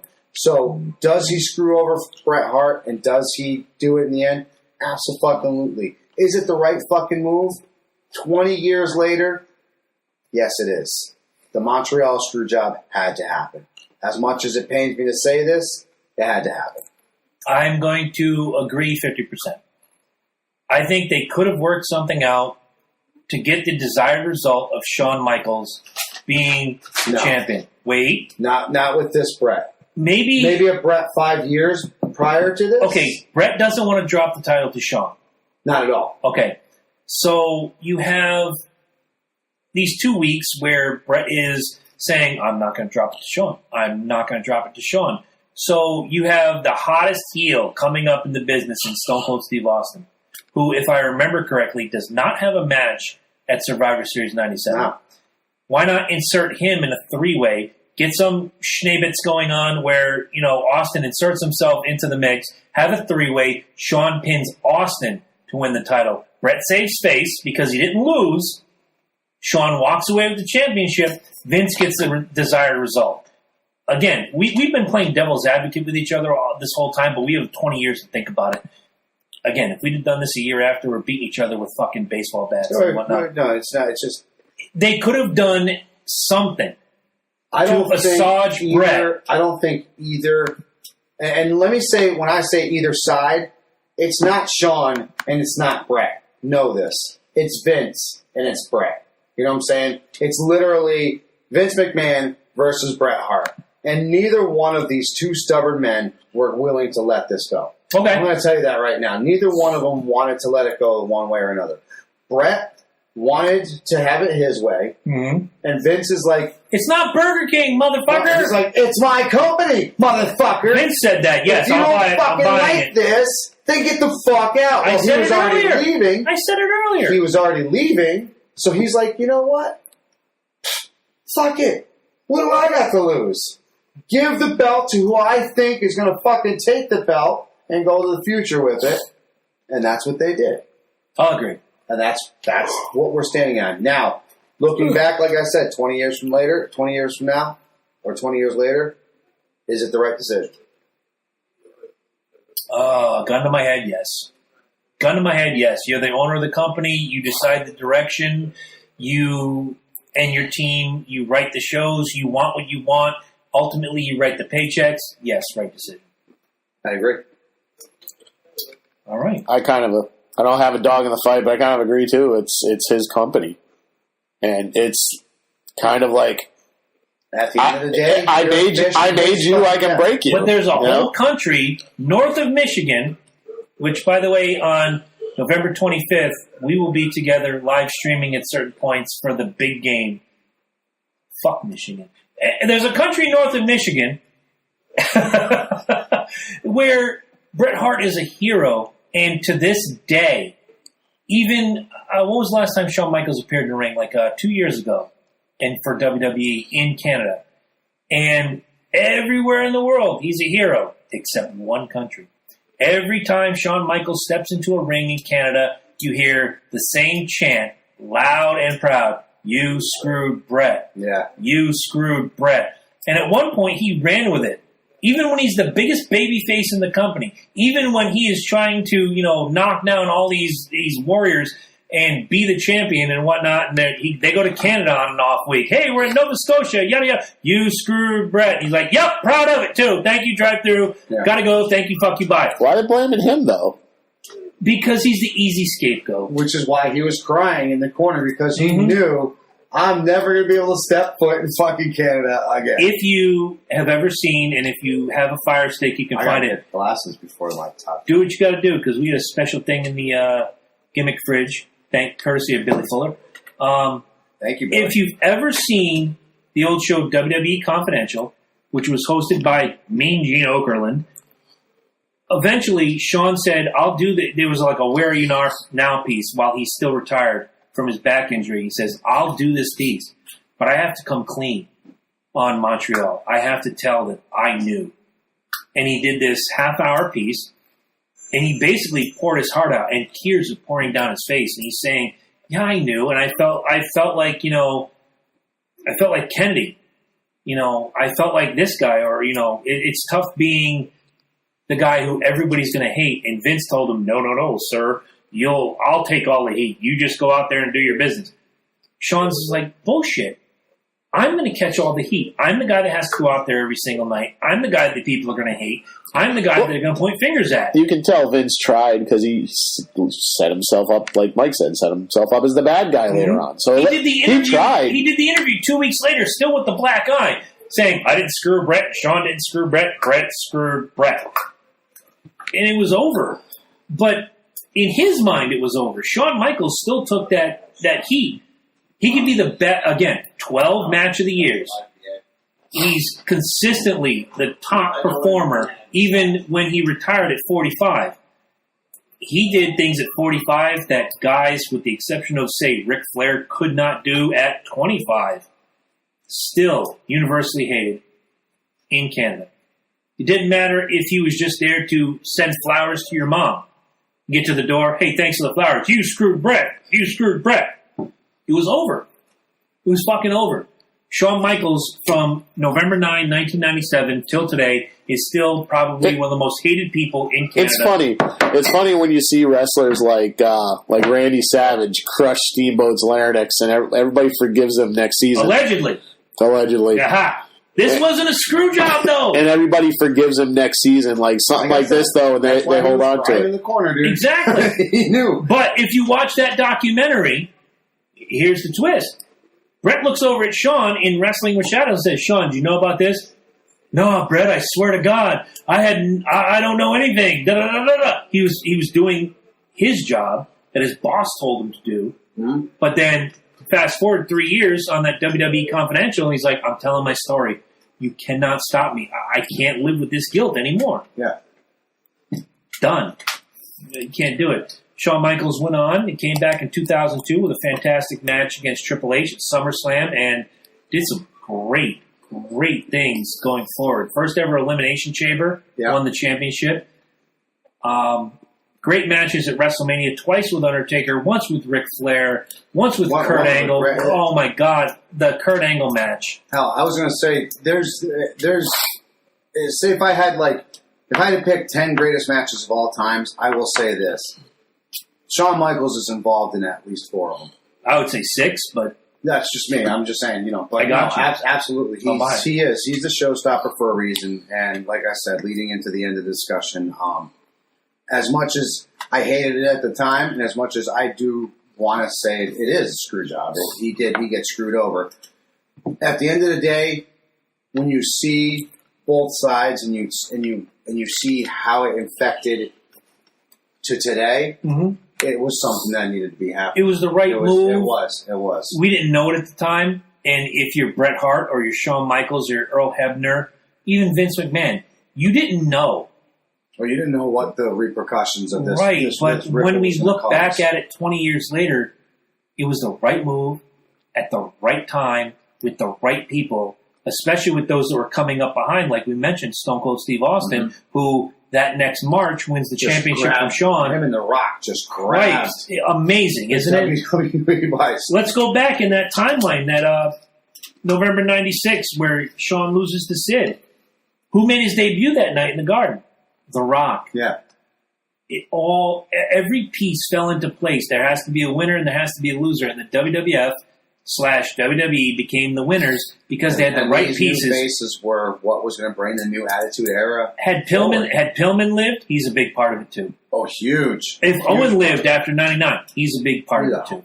He's the only Hart member that's pretty much left at that fucking point. Pretty much. Well, Anvil came back at one point, and Davey comes back, but it was after the fact, and it was all garbage. And maybe you don't even see Brett leave if Owen doesn't die. Brett had already left, but I think Brett comes back. Brett comes back. I think Brett comes back earlier if Owen stays alive. Owen is keeping that place alive as it is. He also kept the line of communication because Brett talks to Owen talks to Vince. Oh, yeah. They don't talk directly. There's a lot of the words go back and forth. Right. All right. Another thing about that whole thing, it's kind of sad when you think of like Shawn Michaels, who, whether he's a winning or unwinning participant in the whole thing, like one thing you want is to win something straight up against like the best wrestler, and he got robbed of that if you think about it. No, absolutely. With the way they end it. So Shawn Michaels, even if they played it straight up and Shawn Michaels wins, he doesn't get it straight up, and he probably would have been. Canada wouldn't be as pissed, and it makes for a better storyline in my opinion. Well, it was supposed to be a double disqualification. He walks out. That was the original plan. Yeah. But the night before, or that Friday, they turn around and they make this discussion on, pretty much on hotel phones for crying out loud. I think Brett should have just gone out gracefully, in my opinion. Just like you said, sometimes having control of your character isn't exactly the greatest decision you can possibly make. I mean, and think of it this way too: if Vince had relented, now you have a mutiny, right? Where every wrestler is like, Well, fuck him. one little peon Right. who might be making money for the company right now said, I ain't going to let Hogan do a leg drop on me. Yeah. You know, Yeah. and it's like, no, you're going to let Hulk Hogan do whatever he wants to. Yeah. You know, But he's going to smack your face around. Yeah. It's the same thing. Like, imagine how fun D&D would be, or any other role-playing game, is if you told the DM what was going on. Well, I'm getting that sword, dude. And I ain't losing no fucking hit points either, okay? The sword is mine. It's mine. It's mine. It's already mine. That's it. What? You get him? I already killed him. Yeah. I just rolled. You weren't watching, but I rolled. There you go. No, you don't even have to say it. It just that already happened, okay? I have complete control of my character and the future goings of my character. Fuck dice. Play D&D with pure intimidation. That one that I just rolled where I die, that doesn't happen because I have complete control of my character. My character. Actually, moving forward. you know what? Let's rewind a little bit. Here we go. Let's rewind a little bit. I was that just game- shopping, but now Ed's going to make a point. All right. That last Dungeons and Dragons game that Thunder was in, where he got his head cut off by Tarsha. Yeah. I'm calling that the Ravenloft Screwjob. Wow. From here on You in, got the one from Billy there? Yeah, I got the. You need one from Billy? No, don't. I thought you said the other one. What other one? Oh, no. Yeah, The fridge was from Billy. This one's from me. Hold on. Time out. Oh, so Offside. I thought you said the beer was. No, hell no. This is from me. Well, here, you get Talk that. amongst yourselves. one day I'm going to wake you up. I'm going to wake you up at 3 in the morning and tell you to grab your dice, get your sheets. We're doing this fight again. Sheets is a racist thing, and you're not going to do it. As I'm doing this, Smith, get the sheets. Record it. Get the sheets. let me get my gimmick opener. Oh, you got the Enterprise. Never mind. I do. Brought this. This is Stone Ruin 10 Triple IPA. It's an India Pale Ale with orange peel and vanilla bean. There's a story on the back that says this version of Stone Ruin 10 Triple IPA imagines orange peel. Stone is Orange badass. peel? Stone is good stuff. Orange peel and vanilla bean Yeah, she's gonna being give you caught No glass moshing. for me? You get the bottle. Are you going to shut up over there? No. Okay. This version of I'll take Stone one. Ruin 10 Triple IPA imagines orange peel and vanilla bean being caught moshing with this hardcore hop legend. Its original inspiration starts back with our decision to take the 2002 release of Stone Ruination IPA and make it into a much bigger and even hoppier monstrosity in 2012 for its 10th anniversary. With this change, our mega hopped double went triple. Soon after its release, the nickname Ruin 10 began to circulate, and it stuck. No sooner did we sell all out of our special release that you guys began to loudly clamor for more of this veritable hop behemoth. And from that noise, the annual Ruin 10 release was born. Totally being ones to mess with a good thing, we decided to introduce 2 new ingredients to produce this modern-day, frenzied mosh pit of hops, orange peel and vanilla bean. The result is a melee of flavor.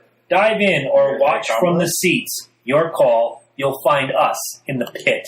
If you don't think I bought this based on the description, mosh pits and all this gimmickry and schnibbits and all that, I'm going to say, with that long description, that better be good or else. it's gonna be good. It's Stone.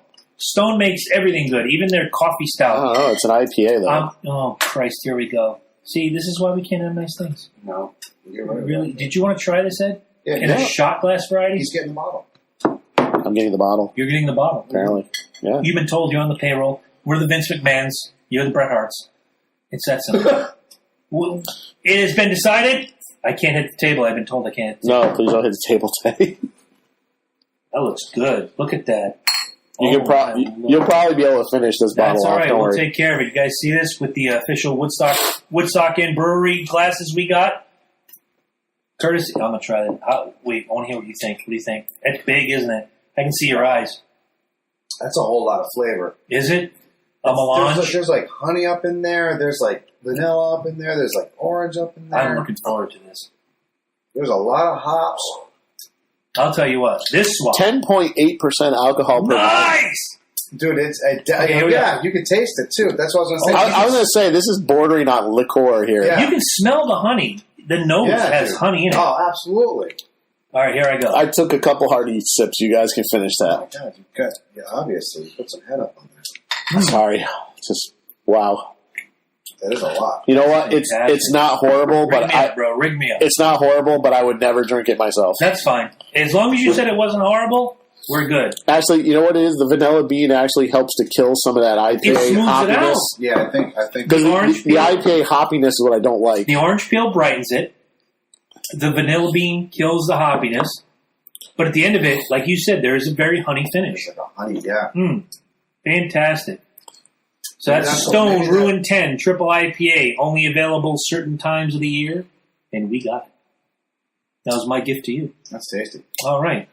Before I go into my last ad read, do you have anything else?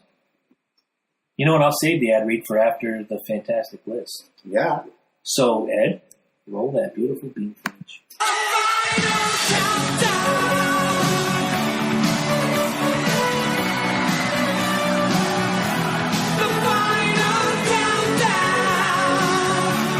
You guys won this week? Yeah. Who'd you play?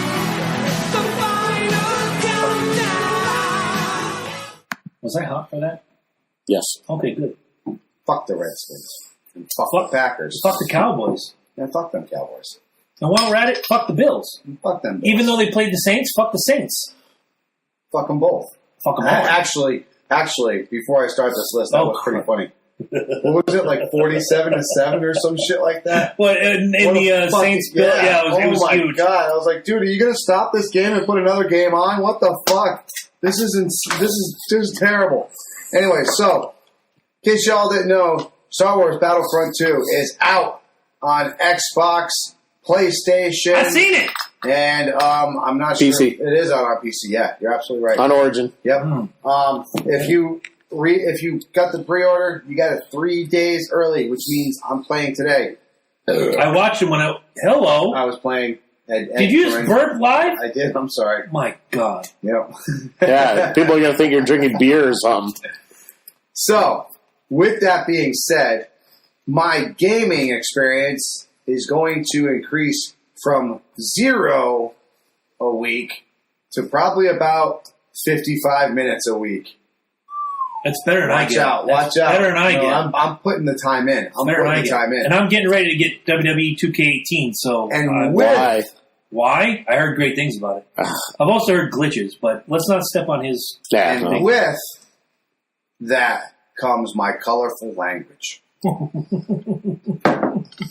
So why am I afraid? Top 10 everyday insults that I like to use personally on Xbox Live, and you too can take them if you want. If your kids are watching this, I want you to shuttle them in the other room right now. We're going to give you about 20 seconds. Get your kids out of the room. Don't let them watch this. If you're listening on audio only, get the headphones out of their ear. This is not the time or the place for children under the age of, say, 12 to listen to this. And having said that, here's Loki. Yeah, you don't want them. I got the trigger warning ready. All right. Any of these. I'm ready. Now, my honorable mention is very simple. So, in case the kids are slow, this is the not that way, but no, I guess it could go that way. I'm just saying if they're slow to leave the room. I got you. I usually like to break this open if I'm not as pissed off. So, Tard, sometimes Puddin'. I'll call him Puddin'. It's okay, right. Puddin'. It's okay. You know that's why I'm not pissed off yet. Number 10, Twat Waffle. All right. Classic. It is very good. It's a old school flavor, new school spin. I don't care who you are. If you get called a Twat Waffle, it sinks in. It sinks in. Number 9, one of my personal favorites, and I know you've used it on occasion, ass hat. Yes. You got it. Ass hat's just fucking. That's like borderline. Like right when I'm about. I just got past Tard. And I'm just getting to the Twat Waffle, but it just pissed me off past Twat Waffle on my ass hat. Number 8, cum dumpster.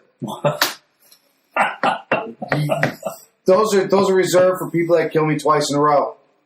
Like they really came out looking for me. Yeah, you know what I mean. You know what I'm talking about. Number 7, vaginal leakage. If I call you vaginal leakage, you have done something particularly special. I've used that, but I've always said vaginal discharge. Discharge works too. Okay. I like leakage just because it's a regional thing, depending on where it's from. There you go. See, leakage, it's kind of like they try to squeeze it as best they can, but it still managed to get by. That's how loose up they are. Nobody got that region. Region. I got it.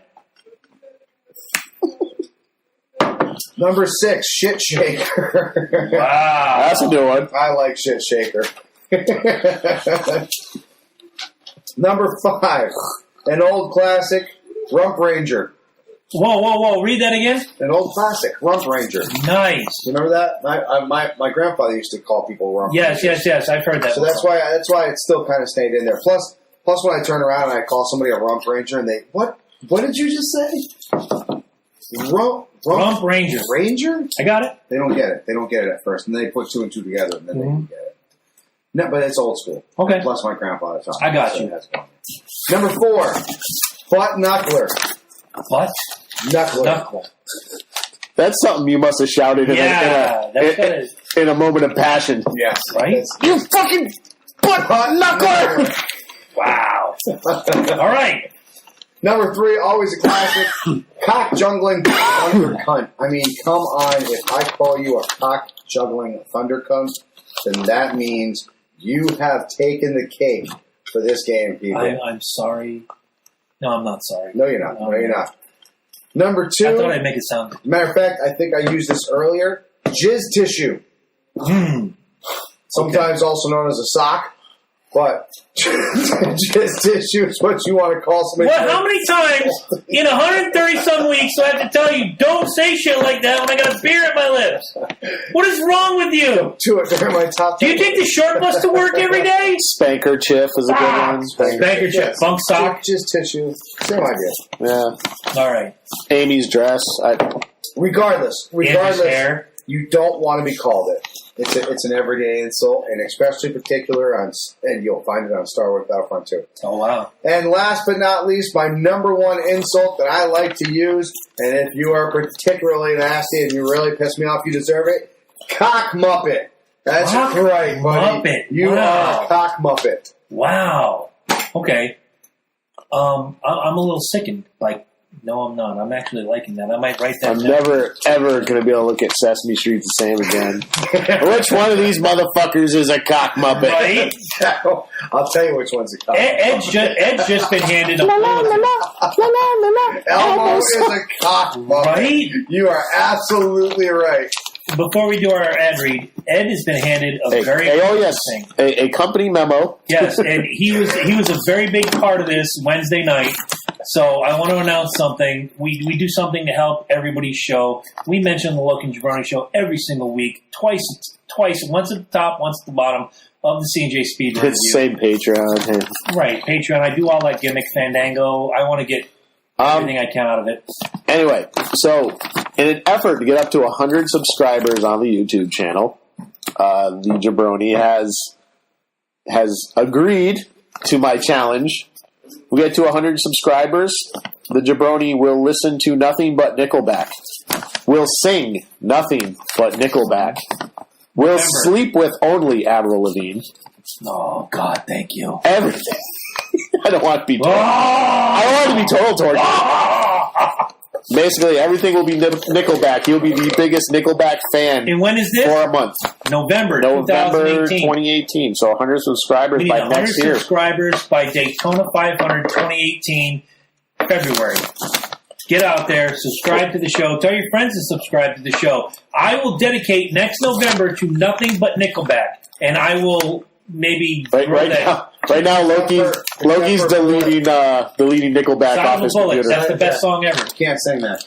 Why not? Because it's Nickelback. I don't know. That's the only. Hold on. Here it comes. First time. Horse. Fuck it. I'm with him. Shit. It's a Nickelback song. I can do it. It's the only cool thing Nickelback has. You can't use it. No, there's nothing cool Nickelback has. Exactly. The only cool thing about that song is the Dimebag Darrell riff behind it. Sounds like another debate's happening. Jabroni, you're moderating. That's who that bullet is for. Is that some bitch who killed Dimebag?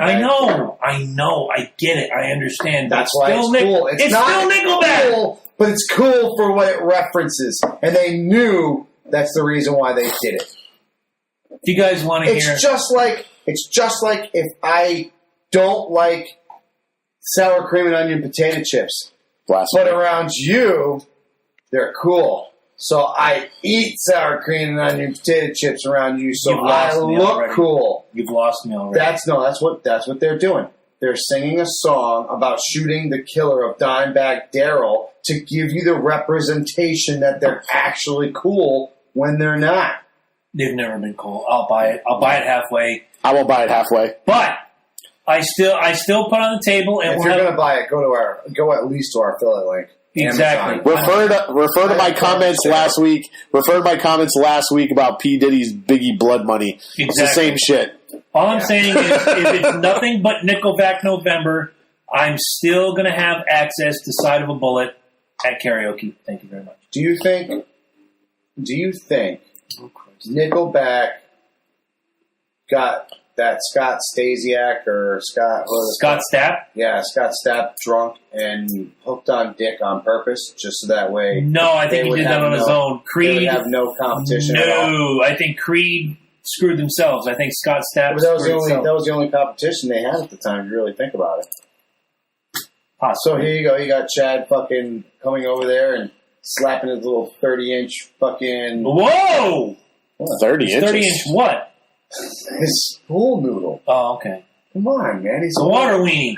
I have a prediction. Go ahead. I have a prediction. Halfway into that month in November, we're going to catch poor Jabroni in a public restroom with his old Sony Walkman from high school and a kiss tape trying to get it in, and we're going to catch him, and he's going to be like, come on. No, sir. 100 subscribers to C&J Speedway Review. Where are you at right now? I don't know. I have to look. It's in the... You better hope you're not like 89. No. We have views, but we don't have subscribers, and that's what I'm looking for, is people that every week will get that little ding. Hey, C&J is live. Whatever. Want to get, much like we did here. We pushed and we pimped, and I did stupid shit to try to get this, and you did stupid shit to try to get this, and now we're here. That's what I'm trying to do for the other show. More on that show and more on this show is more for the other show, and yada yada sis boom bop. This one is always going to be the flagship. This is what I live for. This is what I die for. C&J is fun. I love it. It's great. It is growing every single week, but we need... And it's family friendly. It is. I don't cuss. I've cussed once in 11 weeks. I know. I caught you. I was like... You did.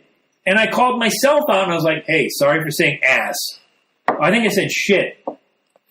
I was going to go back. I was going to go back to that point, and I was going to slap a Harambe on your mouth and a beep. But wow, Harambe, we haven't. I wasn't feeling something up to Harambe. I wasn't feeling. We haven't talked about the official sponsor of the official mascot of Loki and Jabroni show. I hate NASCAR, but I will gladly be number 100 for you to suffer with Chad Kroger. That's my cousin Lee saying that. Come on, jump in. Corey's great. He's a great addition. Stop. Offsides clipping. Lee, I taught you about Kiss. I taught you about wrestling. I taught you about a lot of things, and for you to want me to suffer horrendously, I'm kind of digging it. Thank you. Bring it on. Just subscribe, bro. Tell your friends. If you got friends that like NASCAR, C&J Speeder Review on YouTube. And go to Loki and Jabroni as well. We need subscribers. You know what else helps too? And I got to emphasize this with thumb up on the YouTube videos. Mm-hmm. Every time you watch a video, give it a thumb up. That will put it up in YouTube's algorithm, and then YouTube will start sharing it itself, and get to the top. Now Will's we're not going to beat Pootie Pie, but all right, Will's coming in, and Will, you made a grand donation to our autism challenge, which had me wearing Red Sox gear for an entire month on the show, and you never look better dressed. I beg to differ, but hey, that's different. Will, this spring, we're going to have another challenge, whether it's autism or breast cancer or whatever. We're going to have another challenge. We're going to raise money for another great cause. Maybe, just maybe, you can announce the terms of what I do if we reach a certain point, but it's not going to be your donation alone. Having said that, let's talk about some people that are actually paying the bills. Ace Hardware of Connecticut wants you to go into their stores in Rocky Hill, Get pellets, Middletown, and Norwich. Okanagan, wood pellets, $7.49 a bag, $299.99 a ton. These are Canada's renewable, eco-friendly energy source, high BTU value at a rate of 800 BTUs, low chloride content, rated number 1 in pellets. Go in. This is the product of the week. You go in, you buy this product, you tell them you heard it on the Loki and Jabroni show, you will be entered into a contest at these 3 locations. One winner is going to win a $10 Ace gift card. Great stocking stuffer for the handyman in your life. Wrenches cost money. Screwdrivers cost money. Hell, trash bag costs money. They sell it all. And you can get that at Ace Hardware, Connecticut, Middletown, Rocky Hill, and Norwich. Go in, mention the product of the week, buy the product of the week, mention Loki and Jabroni Show, be entered into the contest. And if you don't have a wood stove, buy it for somebody who does have a wood stove and get in the contest. Great stocking stuffer. Wouldn't I like to see wood pellets in my... Right? I don't have a wood pellet stove. I had one. I would sell it off at a higher rate of pay, but... I would. Christ, it's too easy. It's way too easy. It is. I feel like we have time where I want to ask you a question.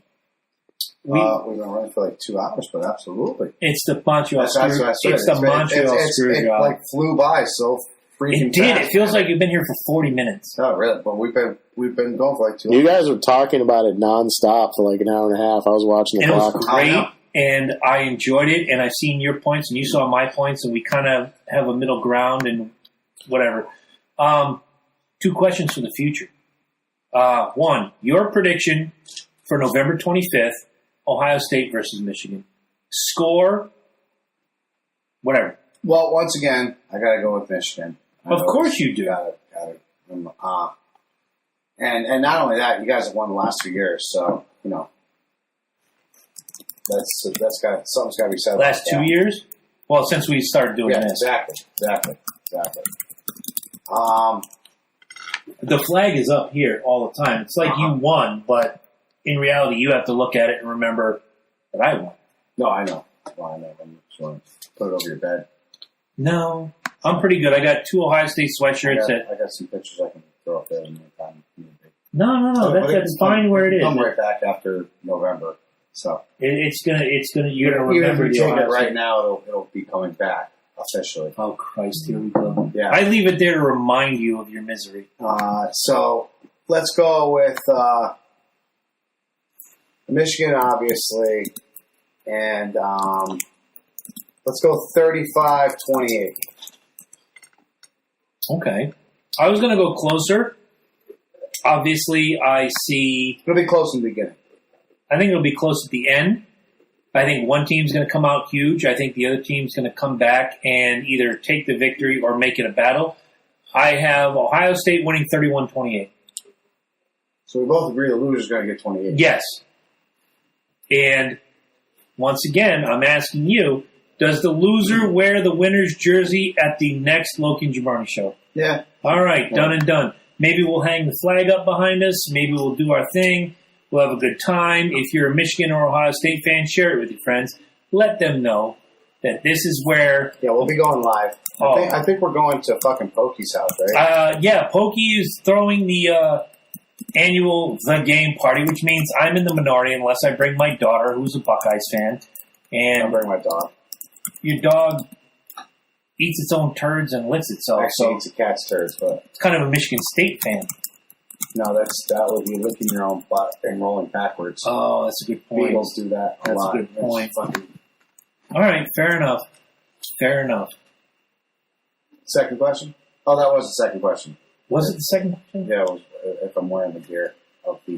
That wasn't actually the second question. It was a follow-up. Oh, what's the second question? All right, December 3rd, on a Sunday, we have Loki's Minnesota Vikings facing my Atlanta Falcons. Both of them battling for supremacy in their particular divisions. And you got the Sea Chickens this Monday. We had the Sea Chickens on Monday night with the loss of Richard Sherman. I wasn't scared going in. I'm pretty happy going in. Dallas this weekend was a great game. However, Dallas's defense is porous, and Dallas fan will never tell you that. No. But no. I watched that game. I screamed at the stupid defensive penalties, which is a trademark of Atlanta football this year. However, we came away 27-7. It was great. Predictions on December 3rd, which we will probably watch together and live stream once again. All right, so who have you actually faced that's been in defense? Green Bay. Green Bay had defense. No, they did. Back Stop. then. Don't make me go to the schedule. Now, What? This year? I'm going to the schedule. Here we go. Green Bay doesn't have defense. The Bears didn't have a schedule, and we took that game week 1. No. I'm saying defense. Okay, let me go to the schedule. Talk amongst yourselves. I was going to say, please don't say. Okay, here we go. Let me get to the schedule.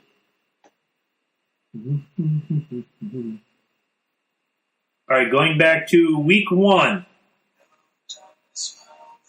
Really? Yeah, how it's going to be? This is our old kicker. Your old kicker. Yeah. Pete Carroll. Okay, so here we go. Week 1, the Falcons took the Bears 23-17. A lot of, again, stupid defensive penalties. We go against the Packers. No defense. We go against the Packers. We win 34-23. No defense, Lions. We go the next week, the Lions. That was the runoff game that I complained about, 30-26. We go and we lose to the Bills 23-17. Dolphins. Wait a minute, did I get that right? Is that the preseason? Okay. 1, 2, Falcons, Lions. Lost to the Dolphins. There's something wrong with this because we were something in O prior to this. This is wrong. Let me go back. No, that's right. We lost to the Dolphins. We did, but we were 3-0 going into that game and only lost 2 games. All right, anyways. You're going to actually face a very physical defense. Roads closed all day long for your man, Julius. Oh, we went 3-0. We beat the Lions 30-26. Then we had the Bills. They won 23-17. Then we had the Dolphins. We lost 20-17. Then we had the Patriots in the Fog Bowl, which, can't complain, it's New England weather, 23-7. Then we go to New York and we beat the Jets 25-20. We then lose to the Panthers, 2017, and last week we beat the Cowboys 27-7. So the Panthers are the only team that you've actually faced with defense. You know, having watched the game against the Packers, they put up a really decent, I'm not saying great, I'm saying a decent defensive effort against the Falcons. They were the only team in those first 3 games that put up a decent, I'll throw the Lions in there too, but the Lions are hit or miss.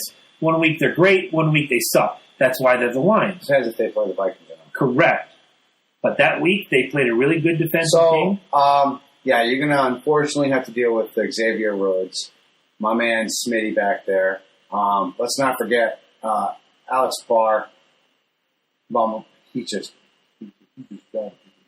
Anthony, my bad. Kendricks. It's gonna be a tough defensive battle for you guys. I will say that. Offense on our side, we're actually starting to click for once. We're actually looking like we're clicking pretty good. It's going to be a high-scoring game because, unfortunately, I have noticed one thing about our defense is we will let a couple big plays slip by, and unfortunately, it sucks because you could be holding them back the whole game, and then all of a sudden, and then there's Julio. They hit you with a 70-yard bomb. Well, and then there's Xavier's going to be all over that. Oh, of course. Love that. I love fucking Xavier Rhodes. He's a fucking incredible cornerback. You know, I was watching the Falcons-Cowboys game this weekend, and they said an incredible tackle by Xavier Woods. I'm like, oh, shit. Do I need to put on my New Day fucking shirt and cheer for the Cowboys for a minute? Oh, Atlanta, don't you dare be sour! Don't be sour. I was ready, but however, I refrained. I even said it to Angela. I'm like, am I supposed to root for him because his name is Xavier Woods? What the fuck is going on? He's got that crap-ass uniform. What's the final score of the game? Final score of the game, we're going to go with a very simple... well, actually, if we're going to have that... Let's go 30...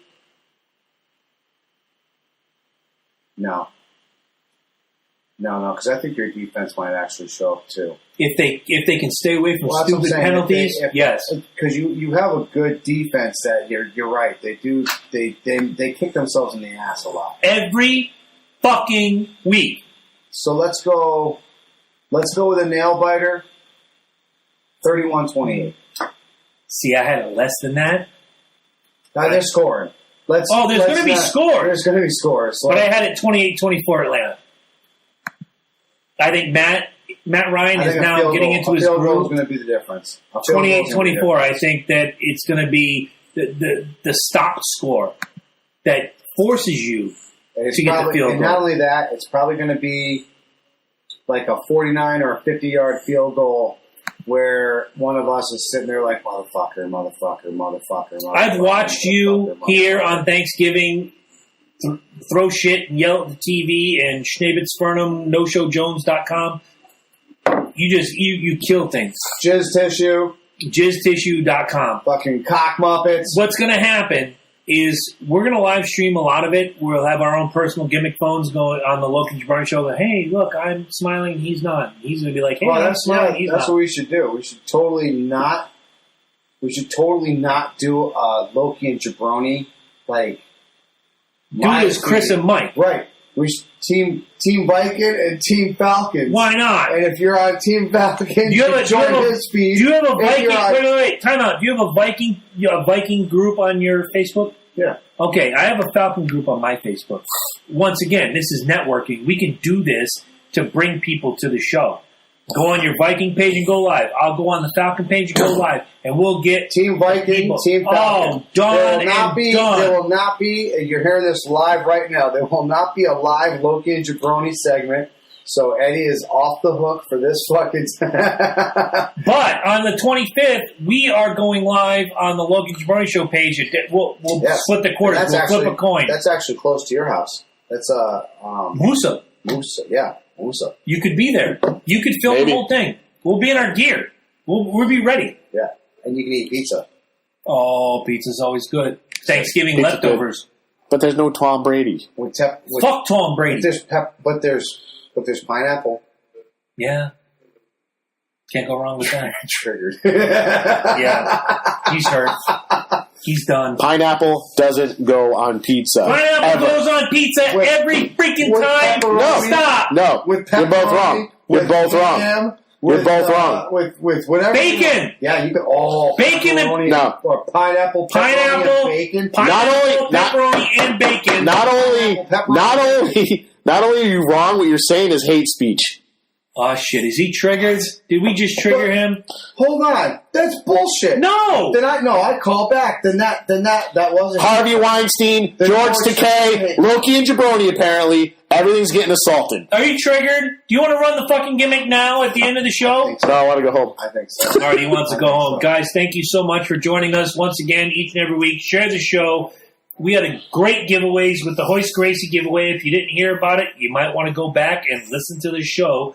How you can win between now and December 31st one of 2 bobbleheads signed by Hoist Gracie, UFC Hall of Famer, or one of 3 autographed 8x10s by Hoist Gracie.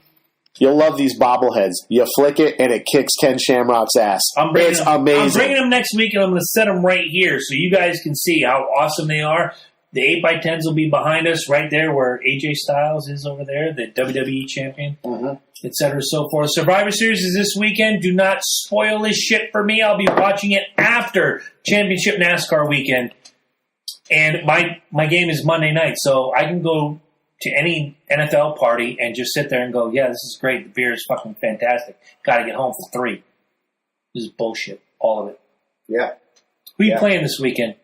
Let's give a little NFL. Rams. Ooh, they've been hot lately. I still pick Minnesota, but they've been hot lately. Why are you blinking your eyes like that? I think he's triggered. He's not triggered. I'm saying I'm picking you, but the Rams have been hot lately. They're not hot. Oh Christ! No. They're hotter than the Deadskins, who you just basically decimated, walked into their house, raped their wives, emptied their fridge, and walked away. That's what Vikings do. Exactly. See? Bingo. Rooney, baby. The only thing they can't do is kill the Falcon, baby. We'll find out. All right. We'll be making some wings. Enjoying. Making some wings. Have a wonderful weekend, folks. As always. And join me on Saturday for my birthday party, the Loki Beatdown. Where's that going to be? That's going to be at Tokyo Sushi, as always. I'll be there. It's going to be fucking fun. Rock and roll. All right, good night.